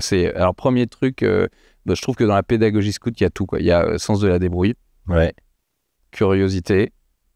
Il y a un lien hiérarchique. Il y a des gars de 17 ans qui s'occupent de gars de 12 ans, tu vois. Donc, en fait, ils ont charge de ces gars-là. Donc, il y a un début de management là-dedans que j'aime bien retrouver dans... Donc, voilà. Dans des petites boîtes, moi, je dis souvent, je cherche des débrouillards curieux. Bon, bah là, en fait, chez les scouts, t'as ça en plein tube. Ouais. Et ça t'ouvre à plein de choses. Ça t'ouvre à la nature, ça t'ouvre à... on faisait des installations en bois. Donc, en fait, tu te débrouilles avec tes mains. T'as des cartes dans les mains. Aujourd'hui, il n'y a que des GPS. Tu vois, à l'époque, nous, on avait des cartes, quoi. Moi, j'avais 12 berges, j'avais des cartes hygiène dans les mains pour essayer de... Je partais 2 jours en marche en dormant dans une grange et tu dois lire une carte à 12 ans, tu vois. C'est trop cool, quoi. En fait, ça t'apprend Ouais, ça t'apprend à plein d'égards, quoi. Et donc, il y a à la fois le sens hiérarchique, la pédagogie, le dépassement de soi, il y a du sport, enfin, il y a tout, quoi. Et puis, dans un cadre qui est la nature, il y a rien acheté quasi, quoi. Ouais, c'est vrai que dans l'entreprise, il y avait quelques années, quand on était, je sais pas, déjà une quarantaine, à un moment, je fais le test, qui d'entre vous est scout? Et j'en avais peut-être plus de 20. Et en fait, c'était juste pour confirmer un truc, c'est que je me suis rendu compte que les scouts, c'était les meilleurs recrues, quoi. Ouais. Non pas que les autres étaient pas bons, hein, parce qu'il y en avait qui étaient super, mais que c'était quand même une bonne... Tu sais, t'as les diplômes, mais scoutisme, c'est presque, je le mettais au-dessus, tu vois. Parce que moi, j'ai pas été scout, j'ai fait une fois du scoutisme, mais mes parents, je sais pas s'ils avaient des problèmes d'argent à l'époque, ils avaient vraiment des défis financiers et ils pouvaient pas m'acheter la tenue, donc j'ai pas continué le scoutisme, mais ça m'a toujours fasciné. Et quand j'ai commencé à recruter des scouts, un de nos premiers managers était un scout, mais endurci, tu vois, vraiment, il avait la prière scout sur son bureau. Il en parlait tout le temps. Enfin, c'était vraiment un truc fort. Et nous, on rigolait un peu, tu vois, parce que c'était pas mon monde. On le taquinait un peu là-dessus. Mais il était tellement, comment dire, il y avait une telle droiture et tel engagement, respect de la parole, respect de l'autorité qui nous a fascinés. Tu vois, vraiment, on dit, putain, mais waouh. Et après, du coup, j'ai souvent cherché des scouts en disant, tiens, et en effet, c'est comme il y a un tronc commun. Ça ne veut pas dire que le gars va pas faire de la merde, mais quand même, tu retrouves quelque chose. Et je trouve que pour un recruteur, patron, surtout comme tu dis, des plus petites boîtes, c'est quand même très cool. Et il y a quelqu'un qui m'a fait la même réflexion, mais dans un autre domaine. C'est pas les scouts, mais c'est les aristos. Il disait, j'aime bien recruter des mecs de bonne famille. Il dit parce qu'en gros, ils ont ils ont eu des grandes valeurs qui leur ont été transmises, le goût de l'effort, mais c'est souvent des familles un peu fauchées. Donc en gros, elles vont avoir un grand domaine, mais en gros, elles n'ont pas de pognon. Donc il va falloir bosser. Mais tu vois, je trouvais ça intéressant. C'est vraiment hyper tradi, quoi. Mais en même temps, en tant qu'entrepreneur, tu cherches des gens droits, tu cherches des gens... Et en fait, tu vois, typiquement, des gens fiables. Ouais. Et en fait, il y a une grosse notion du scoutisme qui est le service. Ouais. Donc en fait, tu vois, on dit scout toujours prêt, tu vois, les mecs qui sont prêts à aider, quoi. Et en fait, c'est ça que moi je trouve, c'est des mecs, enfin souvent des mecs et des filles fiables quand même. Ouais. Ça c'est un truc de fou en fait. Tu vois, j'avais vu un truc sur, ça me fait penser à un truc que j'avais vu sur les Marines. En gros, c'était quand tu recrutes dans tes équipes, enfin dans les Marines, c'est est-ce que tu leur confierais tes enfants? Et donc en gros, c'est la fiabilité. Et donc je me dis ça, c'est est-ce que finalement, dans mes collègues qui sont scoutés, est-ce que c'est pas les premiers à qui je filerais mes kids si je dois aller, je dis n'importe où, je dis mec, ce week-end tu dois gérer mes 3 kids, machin. En fait, tu sais qu'il sera fiable ce mec. Ouais. Donc la fiabilité, quoi. C'est vrai que la flexibilité et la fiabilité, c'est des trucs quand tu as des petites boîtes hyper importantes et qui sont hyper durs quand tu recrutes à quantifier. C'est-à-dire en fait à mesurer. Ouais. C'est pas évident. Alors qu'en fait, là, déjà, tu as une bonne base. Et je me souviens, j'avais une des salariés qui était une scout. Et au bout de quelques années, elle est devenue manageuse. Et donc, elle devait organiser sa première petit séminaire avec son équipe. C'était 5-6. Et donc, on la laisse faire. Elle se débrouille et tout. Et puis après, je lui demande, mais alors, comment ça s'est passé? Elle me dit, tu sais, j'ai l'impression de reconnecter avec mes années scoutisme où j'organisais pour 30 jeunes filles où je les embarquais. On était 3 et on allait paumer dans la nature. Et elle me disait, en fait, j'ai appris. Et c'est vrai que c'est c'est super pédagogique. Et en termes de responsabilité, enfin bref. Mais ouais, moi, je trouve qu'il n'y a pas grand-chose à acheter. Pour continuer sur le sujet des expériences qui nous forment et puis de la transmission, tu parlais d'un coaching appelé Projet de vie. Ouais. Que tu as fait à 28 ans. Ouais. Que tu peux m'en parler un peu. Ouais, grosse claque. C'est un gros truc qui m'est arrivé. En gros, quand je travaillais dans la food tech à Paris, j'étais un peu métro boulot dodo, même si tu vois, j'adore les équipes. J'ai encore bouffé avec mon ancien DG hier, tu vois. En fait, au fond de moi, j'étais pas, ça allait pas. Je me sentais pas aligné avec ce que je voulais au fond de moi, quoi. Qui était à la fois une quête de liberté, donc d'être mon propre patron, et puis à peu de choses près de répondre à ce pourquoi j'étais fait. C'est quoi au fond de moi ma vocation, quoi, qui a été mon projet de vie, quoi. Et donc bref, j'ai été suivre un coaching qui était assez simple en fait, assez court, et c'était à peu de choses près, c'était ok, on va identifier tes talents. Ok. Et on va essayer de voir dans quelle mesure la vie que tu projettes, elle est en accord avec... En gros, tu réalignes un peu entre tes talents, ce que tu crois vraiment vouloir et ta vie de tous les jours, parce que voilà. Et donc, en fait, tu as un côté pro, évidemment, tu as un côté psy quasi, quoi. Et ouais, non, en fait, j'ai fait ça avec un vieux de la vieille qui avait fait 35 ans chez HSBC, qui était une machine de guerre et tout, hyper bienveillant, mais pareil, hyper injuste, ça va pas, il te le dit dans les yeux, tu vois. Et en fait, ce dont je me suis rendu compte, c'était que que j'avais des talents auxquels je répondais absolument pas. Tu vois. Bah, tu vois, par compromission, par besoin de plaire au monde, par plein de choses, tu vois, mais qui n'étaient pas forcément ce qui m'allait, parce qu'en fait, je pense qu'on a tous un truc au fond de soi qui est unique, et donc qui sont des talents, qui sont une vocation particulière. Et moi, je l'avais pas trouvé, cette vocation, quoi. Et des suites de ça, moi, j'ai un peu discerné, faut que tu sois un bon chef d'entreprise. Ça peut paraître très bizarre, mais en gros, on a besoin de bons chefs, quoi. Alors, je te dis pas que j'en suis un, mais c'est un peu ce que je me suis dit. Je me suis dit, ouais, une aspiration à mener un projet, mener des équipes et faire grandir les gens autour de moi, etc. Et c'est quoi que tu dis, donc en gros, on identifie tes talents, ouais. Ton histoire, tes aspirations, ouais. Et donc toi, tout ça cumulé a fait, je veux devenir un bon chef. Quels sont ces talents qui t'ont fait dire, ok, je vais me lancer dans l'entrepreneuriat? Parce que du coup, je pense à quelqu'un qui est en train de nous regarder, qui se dit, bah, je veux me lancer, je sais pas, je me sens pas aligné, mais j'aimerais bien l'entrepreneuriat. Ce serait quoi, du coup, les talents qui t'ont amené à cette réponse? Bah, c'est en fait ce dont je me suis rendu compte, ça peut paraître bizarre, mais là on parle de soi et ça fait un peu le gars qui s'envoie des fleurs, mais j'ai une capacité à embarquer les gens autour de moi, donc ça veut dire que j'ai une capacité à être un leader, tu vois. Donc d'embarquer des gens, donc ça veut dire je vais pas bosser seul, ça n'a pas de sens, tu vois. Ensuite,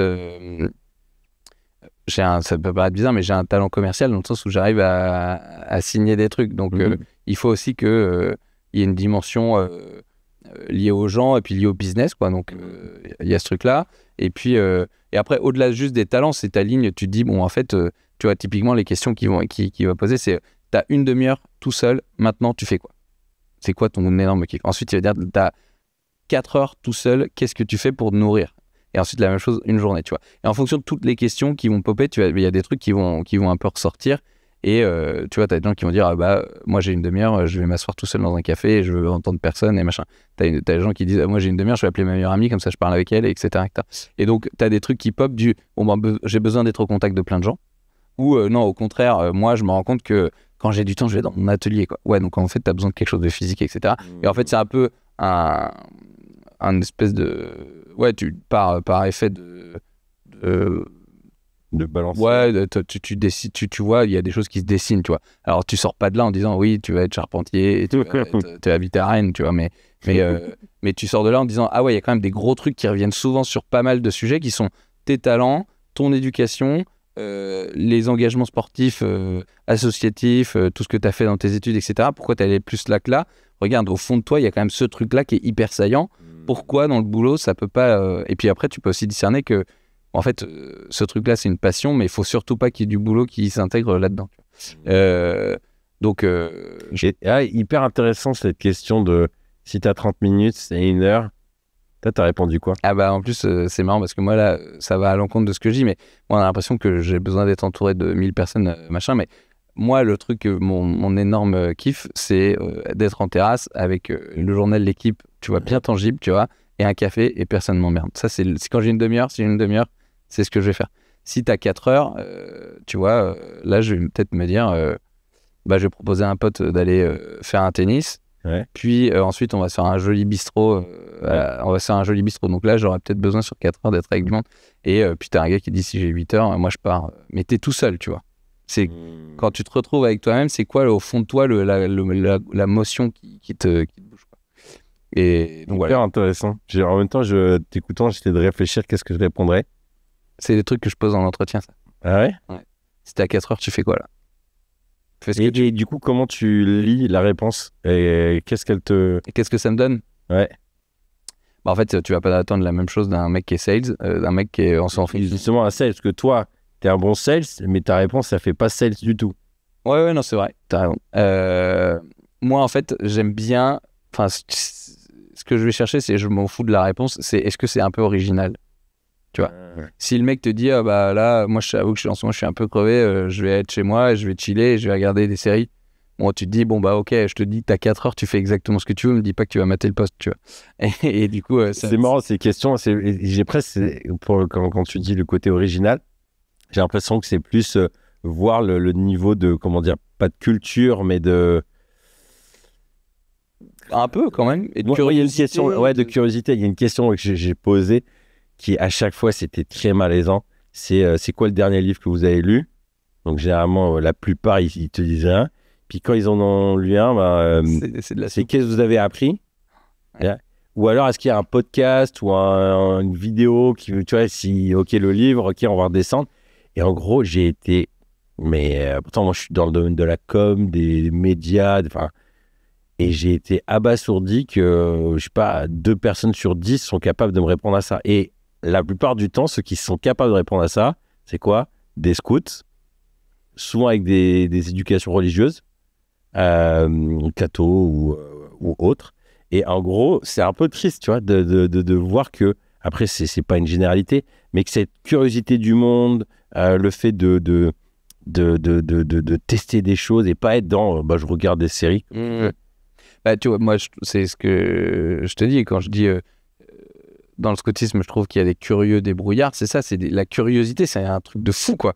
Et en même temps, je pense que ça, c'est très propre aux entrepreneurs. C'est la curiosité qui t'amène à avoir des opportunités business sur des trucs, machin.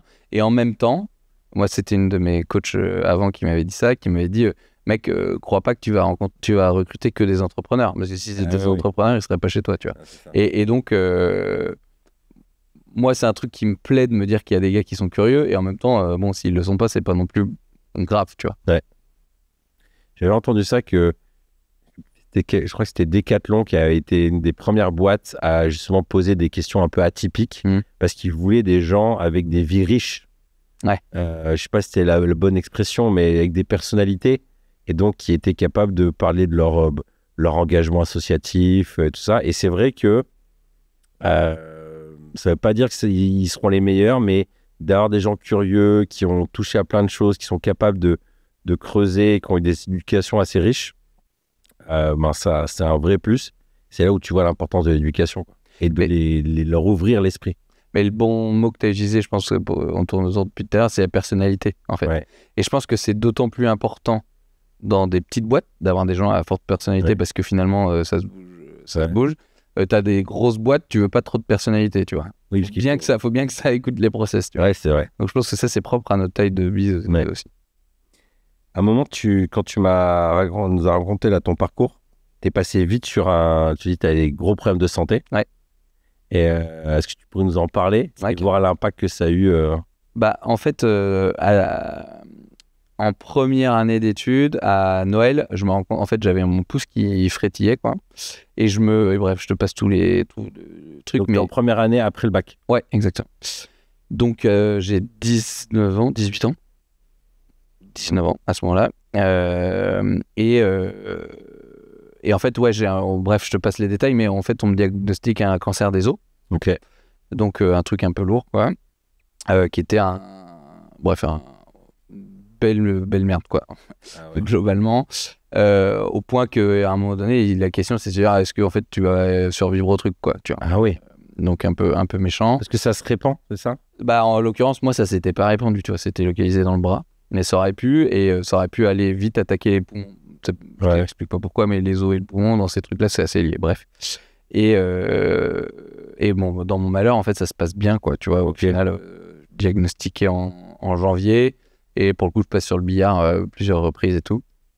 Et en fait, j'ai des greffes qui sont faites en octobre et tout. Et finalement, en fait, à partir de ce moment-là, j'ai une récidive 3 ans plus tard, mais un tout petit truc. Ouais. Et en fait, je m'en suis, en vrai, ultra bien sorti. Mais du coup, tu as arrêté les études Non. En fait, j'ai arrêté 6 mois. Ok. Donc, en fait, si tu veux, j'ai ça en janvier. J'ai des partiels 10 jours plus tard. Je crois que je finis à 10,2. Tu vois, je sauve les meubles sur la base de... Mais j'avais pas la tête à ça. Tout le deuxième semestre, je vais pas en cours. Et donc, je vais bien au rattrapage comme il faut. Je me vautre, évidemment, quoi. Mm-hmm. Et finalement, j'ai quand même mon année en ayant un peu bachoté. Et l'année d'après, je devais partir à l'étranger, à Taïwan. Et je m'étais fixé ça comme objectif. En octobre, je partirai à Taïwan et je suis parti. Wow. Je suis parti et puis bah voilà, ça fait. Et ça n'a pas eu de. Genre, est-ce que ça a eu un effet de waouh, la vie, c'est un truc. Parce que si tu. En vrai, la vie, il faut la vivre, etc. Machin. En vrai, j'aimerais bien faire le gars qui dit ouais, moi, ça y est, ça m'a. Ça a été un. Mais en fait, non. Tu vois, moi, le truc, c'est que je me suis dit, ok, là, j'ai switché mon cerveau en mode combat. Je vais dérouiller la gueule à cette tumeur, quoi. Vraiment, je suis rentré là-dedans, j'étais en mode, c'est un combat, je suis pas malade, je suis une machine, je vais... Ah ouais. Et en fait, c'est comme ça que j'ai vécu le truc, tu vois. Je pense qu'il y a t'as plein de façons de vivre la maladie, tu vois, mais moi, c'est comme ça que je l'ai vécu. Ce qui est sûr, c'est qu'il y a des séquelles forcément d'un truc comme ça, qui est... alors même que j'aurais, tu vois, typiquement, à l'inverse de ce qu'on aurait pu imaginer du « oh, croque la vie à pleines dents, t'es passé pas très loin », je pense que je suis plus contrôle fric qu'avant. Ok. Ce qui n'est pas forcément un bien, mais, Ouais. Mais c'est la réalité, je suis plus à contrôler le truc. Et ce qui est assez fou là, dans cette histoire-là, c'est bon, en fait, ça s'est bien fini. Donc tu te dis, en fait, moi, dans ma tête, j'ai été fort, donc ça a aidé. On peut tout, enfin, ce qui tu pars en plus fort et tout. C'est un peu des mantras, mais en fait, c'est un peu vrai, quoi. C'est-à-dire que moi, je me suis rendu compte à ce moment-là qu'en fait, bon, déjà, j'étais hyper bien suivi, on va dire, médicalement, mais qu'en fait, ça se joue quand même dans la tête et que j'avais pas le droit de flancher, quoi. Et en fait, j'ai pas trop flanché, je pense. Mais ouais, c'est une bonne épreuve quand même parce que j'avais, tu vois, 19 ans, donc Bah ouais. 19 ans, toi, t'attends pas ça, quoi. Bah ouais, c'est. Ok. Et, avant, tu me disais que tu étais en train de lire un livre assez inspirant. Ouais. Tu peux nous en parler un peu? Bah ouais, ça s'appelle Accomplir sa vie d'homme. Et donc, c'est un peu c'est vraiment un homme avec un petit âge, donc on pourrait dire sa vie de mec. Et en fait, c'est un bouquin qui est sur, en gros, qui explique pourquoi il y a autant de dérèglements, on va dire, sociétaux dans les sociétés occidentales. Et lui dit, globalement, parce que les hommes, enfin les mecs, ont perdu leur place, ou ont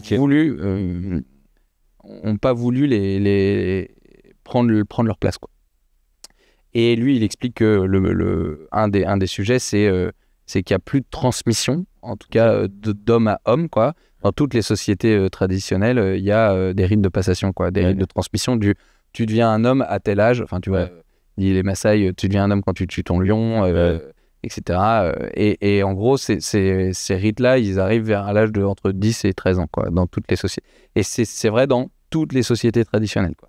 Et l'Europe occidentale, en tout cas tous les pays occidentaux ont un peu oublié ça, et donc ce lien de transmission de l'homme à l'homme, il a été perdu, et du coup, si tu tires le trait, lui, sa réflexion, c'est de se dire, bah du coup, ça fait des hommes faibles, quoi. Et donc si ça fait des hommes faibles, bah en fait, la société, elle va pas si en fait un pan de les hommes, les femmes, s'il y a tout un pan qui en fait se reconnaît plus, comprend pas ce que c'est que la masculinité, la virilité, mais que enfin, la virilité et la masculinité sont des choses saines si elles sont bien vécues, quoi. C'est ce que le gars te dit, quoi. Alors on parle de masculinité aujourd'hui que en masculinité toxique. Ah ouais. Mais en fait, le fait d'être un homme bien dans ses bottes, c'est trop bien, en fait, tu vois. Et au même titre que le fait d'être une femme bien dans ses bottes, c'est trop bien. Et en gros, lui, il pense que le rôle du père est énorme dans la transmission aux enfants. C'est-à-dire qu'en fait,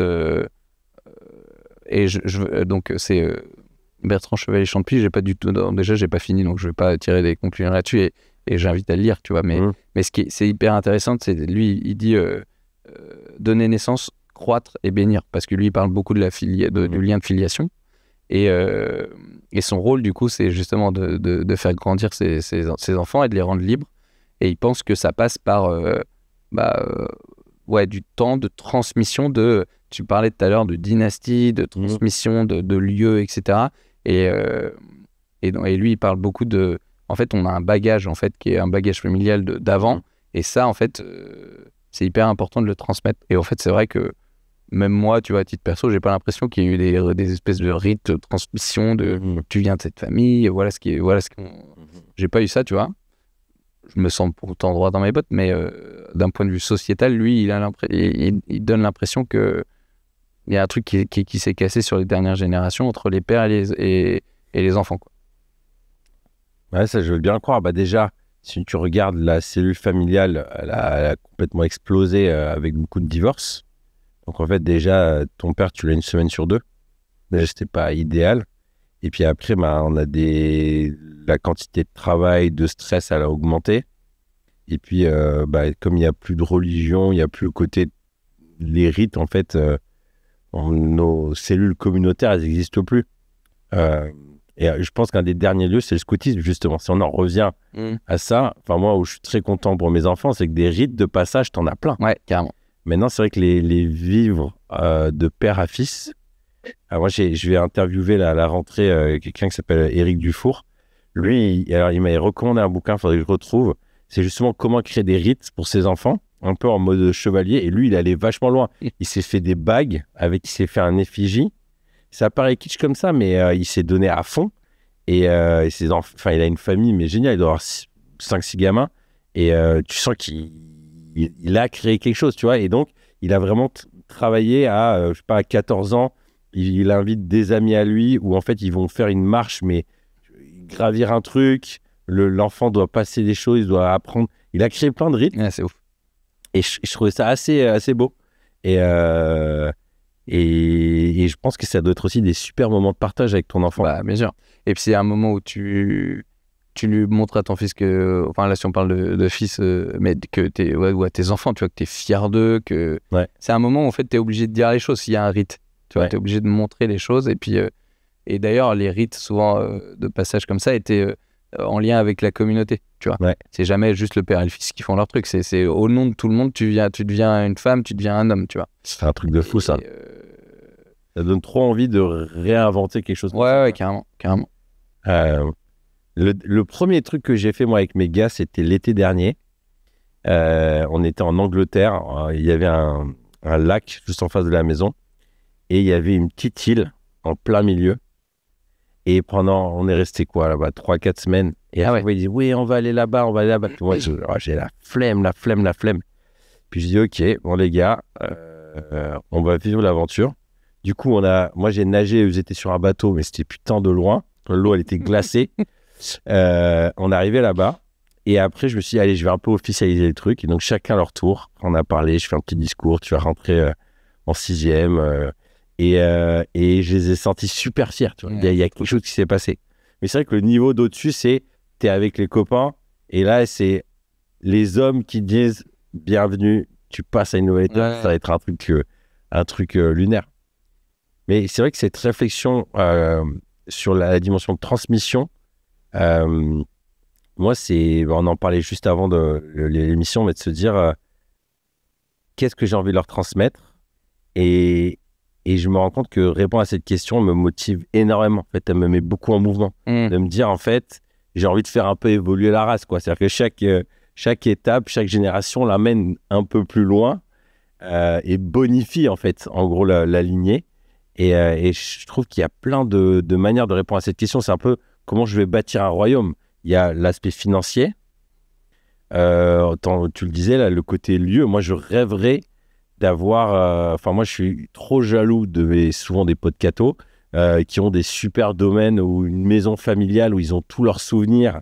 Et après, leur propre enfant y retourne. Mais je suis trop jaloux de ça. Et je me dis, mais j'ai trop envie... Enfin, c'est une bonne jalousie. J'ai trop envie de créer un lieu où les enfants vont avoir leurs souvenirs et puis à leur tour, eux, ils inviteront leurs amis, puis après leurs enfants. Je trouve que c'est magnifique, ça me chauffe. Et moi, je serais un peu la génération 1 et donc c'est à moi à créer C'est quoi cette famille de banquiers là, les Rothschild? J'avais vu une fois un docu là-dessus, ils sont fascinants, c'est fascinant. Ça a commencé avec un, puis après il y a 4 enfants et c'est un banquier. Et après, il a formé les 4 enfants. Il en a envoyé un dans chaque pays. Et après, ils ont créé toute une méthode, tu vois, pour que leur nom devienne un empire. C'est marrant. Ça, c'est des questions que je me suis jamais posées, tu vois. Tu dis royaume, ça m'a jamais traversé l'esprit, tu vois. C'était encore jeune, tes enfants. Ouais, non, mais c'est possible. Mais du coup, tu vois, quand je te dis, j'ai l'impression que je vais me poser ces questions de transmission de machin, parce que maintenant, dans la famille, il y a plus d'enfants que de parents, tu vois. Ah ouais. Et avant, je me posais pas ces questions. Ouais, la dimension de transmission, je trouve qu'il y a quelque chose de... Je me souviens d'une soirée avec des entrepreneurs et il y en a un qui a, je sais pas, 45, quelque chose comme ça, qui a pas de gamin. Et je me posais souvent la question, est-ce que c'était voulu ou c'était un peu subi, mais bon, c'est pas le genre de question que tu poses. Et bon, la soirée est un peu arrosée, du coup, il se met un peu à parler et il aborde le sujet. Il dit, non, moi, je veux pas de gamin, je suis très bien tout seul, je kiffe ma vie, j'ai aucune responsabilité, ça va me faire chier, tu vois. Ok. Puis après, il me pose la question, il me dit, David, c'est toi qui as le plus de gamins autour de la table, pourquoi tu as fait des gamins? Et je pense que j'étais un peu, j'ai un peu bu. Et du coup, je lui fais la vraie réponse. Généralement, j'aurais dit, je sais pas, je kiffe. Et je lui fais cette réponse. Je lui dis, moi, je veux créer une dynastie. Et je lui explique, en gros, je lui dis, moi, il y a plusieurs choses. C'est que déjà, premièrement, j'ai vu des entrepreneurs, quand leurs enfants ont grandi vers 19-20 ans, ou même après, ils ont été un second souffle dans l'entreprise. Parce que du coup, l'enfant à 19 ans, il va regarder son père et dire, papa, t'es un gros loser. Genre, la réunion, là, t'as dit ça, nul. Tu sais, ou alors surtout, par exemple, sur des métiers d'influence ou des auteurs ou quoi, tu sais, papa, ton costume, là, franchement, t'oublies, quoi. Mais ça, il n'y a personne qui lui dira jamais.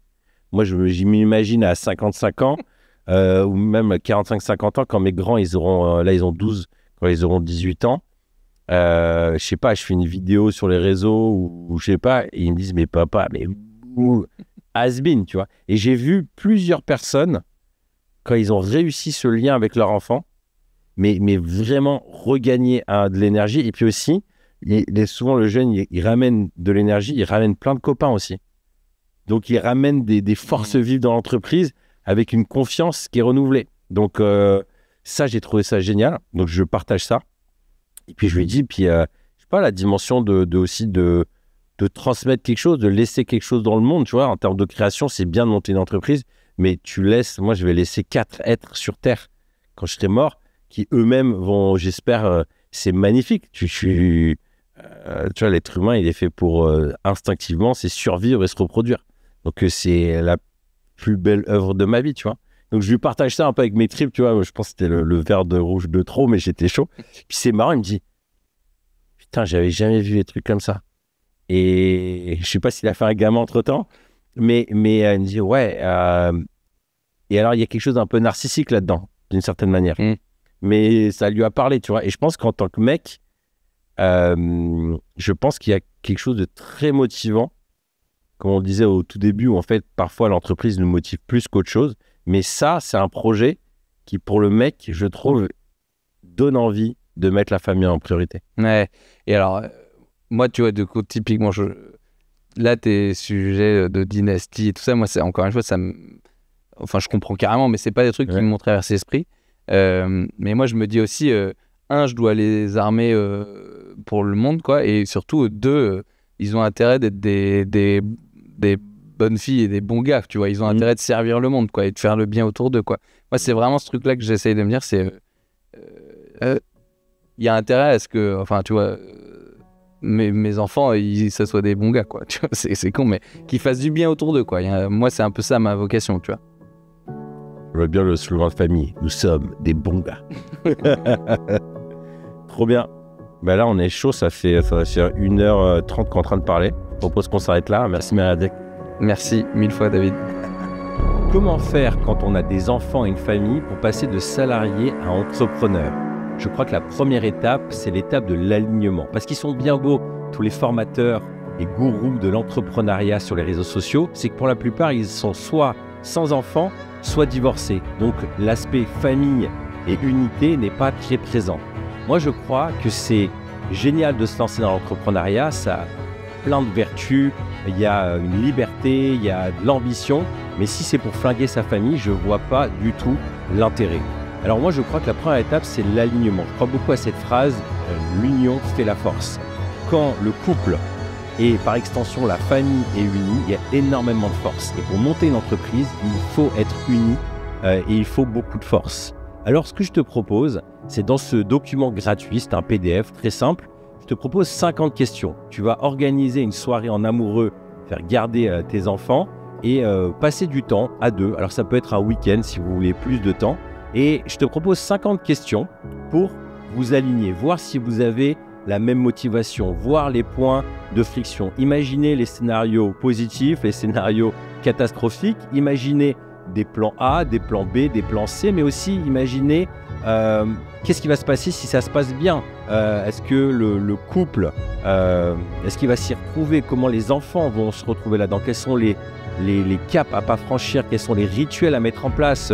Le nombre de vacances que vous voulez avoir ensemble, les plafonds en termes de revenus, en dessous de quoi vous ne voulez pas descendre. Vous allez aussi aborder tous les sujets de gestion de crise, de communication, les attentes, anticiper les problèmes. L'idée, c'est de pouvoir savoir si vous êtes prêt à vous lancer, si le couple et la famille est prête à passer à l'étape d'après. Et vous posez aussi un certain nombre de questions qui vont énormément influencer le reste de l'aventure. Souvent, au début, il faut énormément de force. Alors, je te propose de télécharger gratuitement ce document, 50 questions. Il est tout simple, c'est un PDF. Tu le gardes sur le téléphone ou tu l'imprimes. Tu passes ces soirées en amoureux. Je te guide question par question pour pouvoir avancer.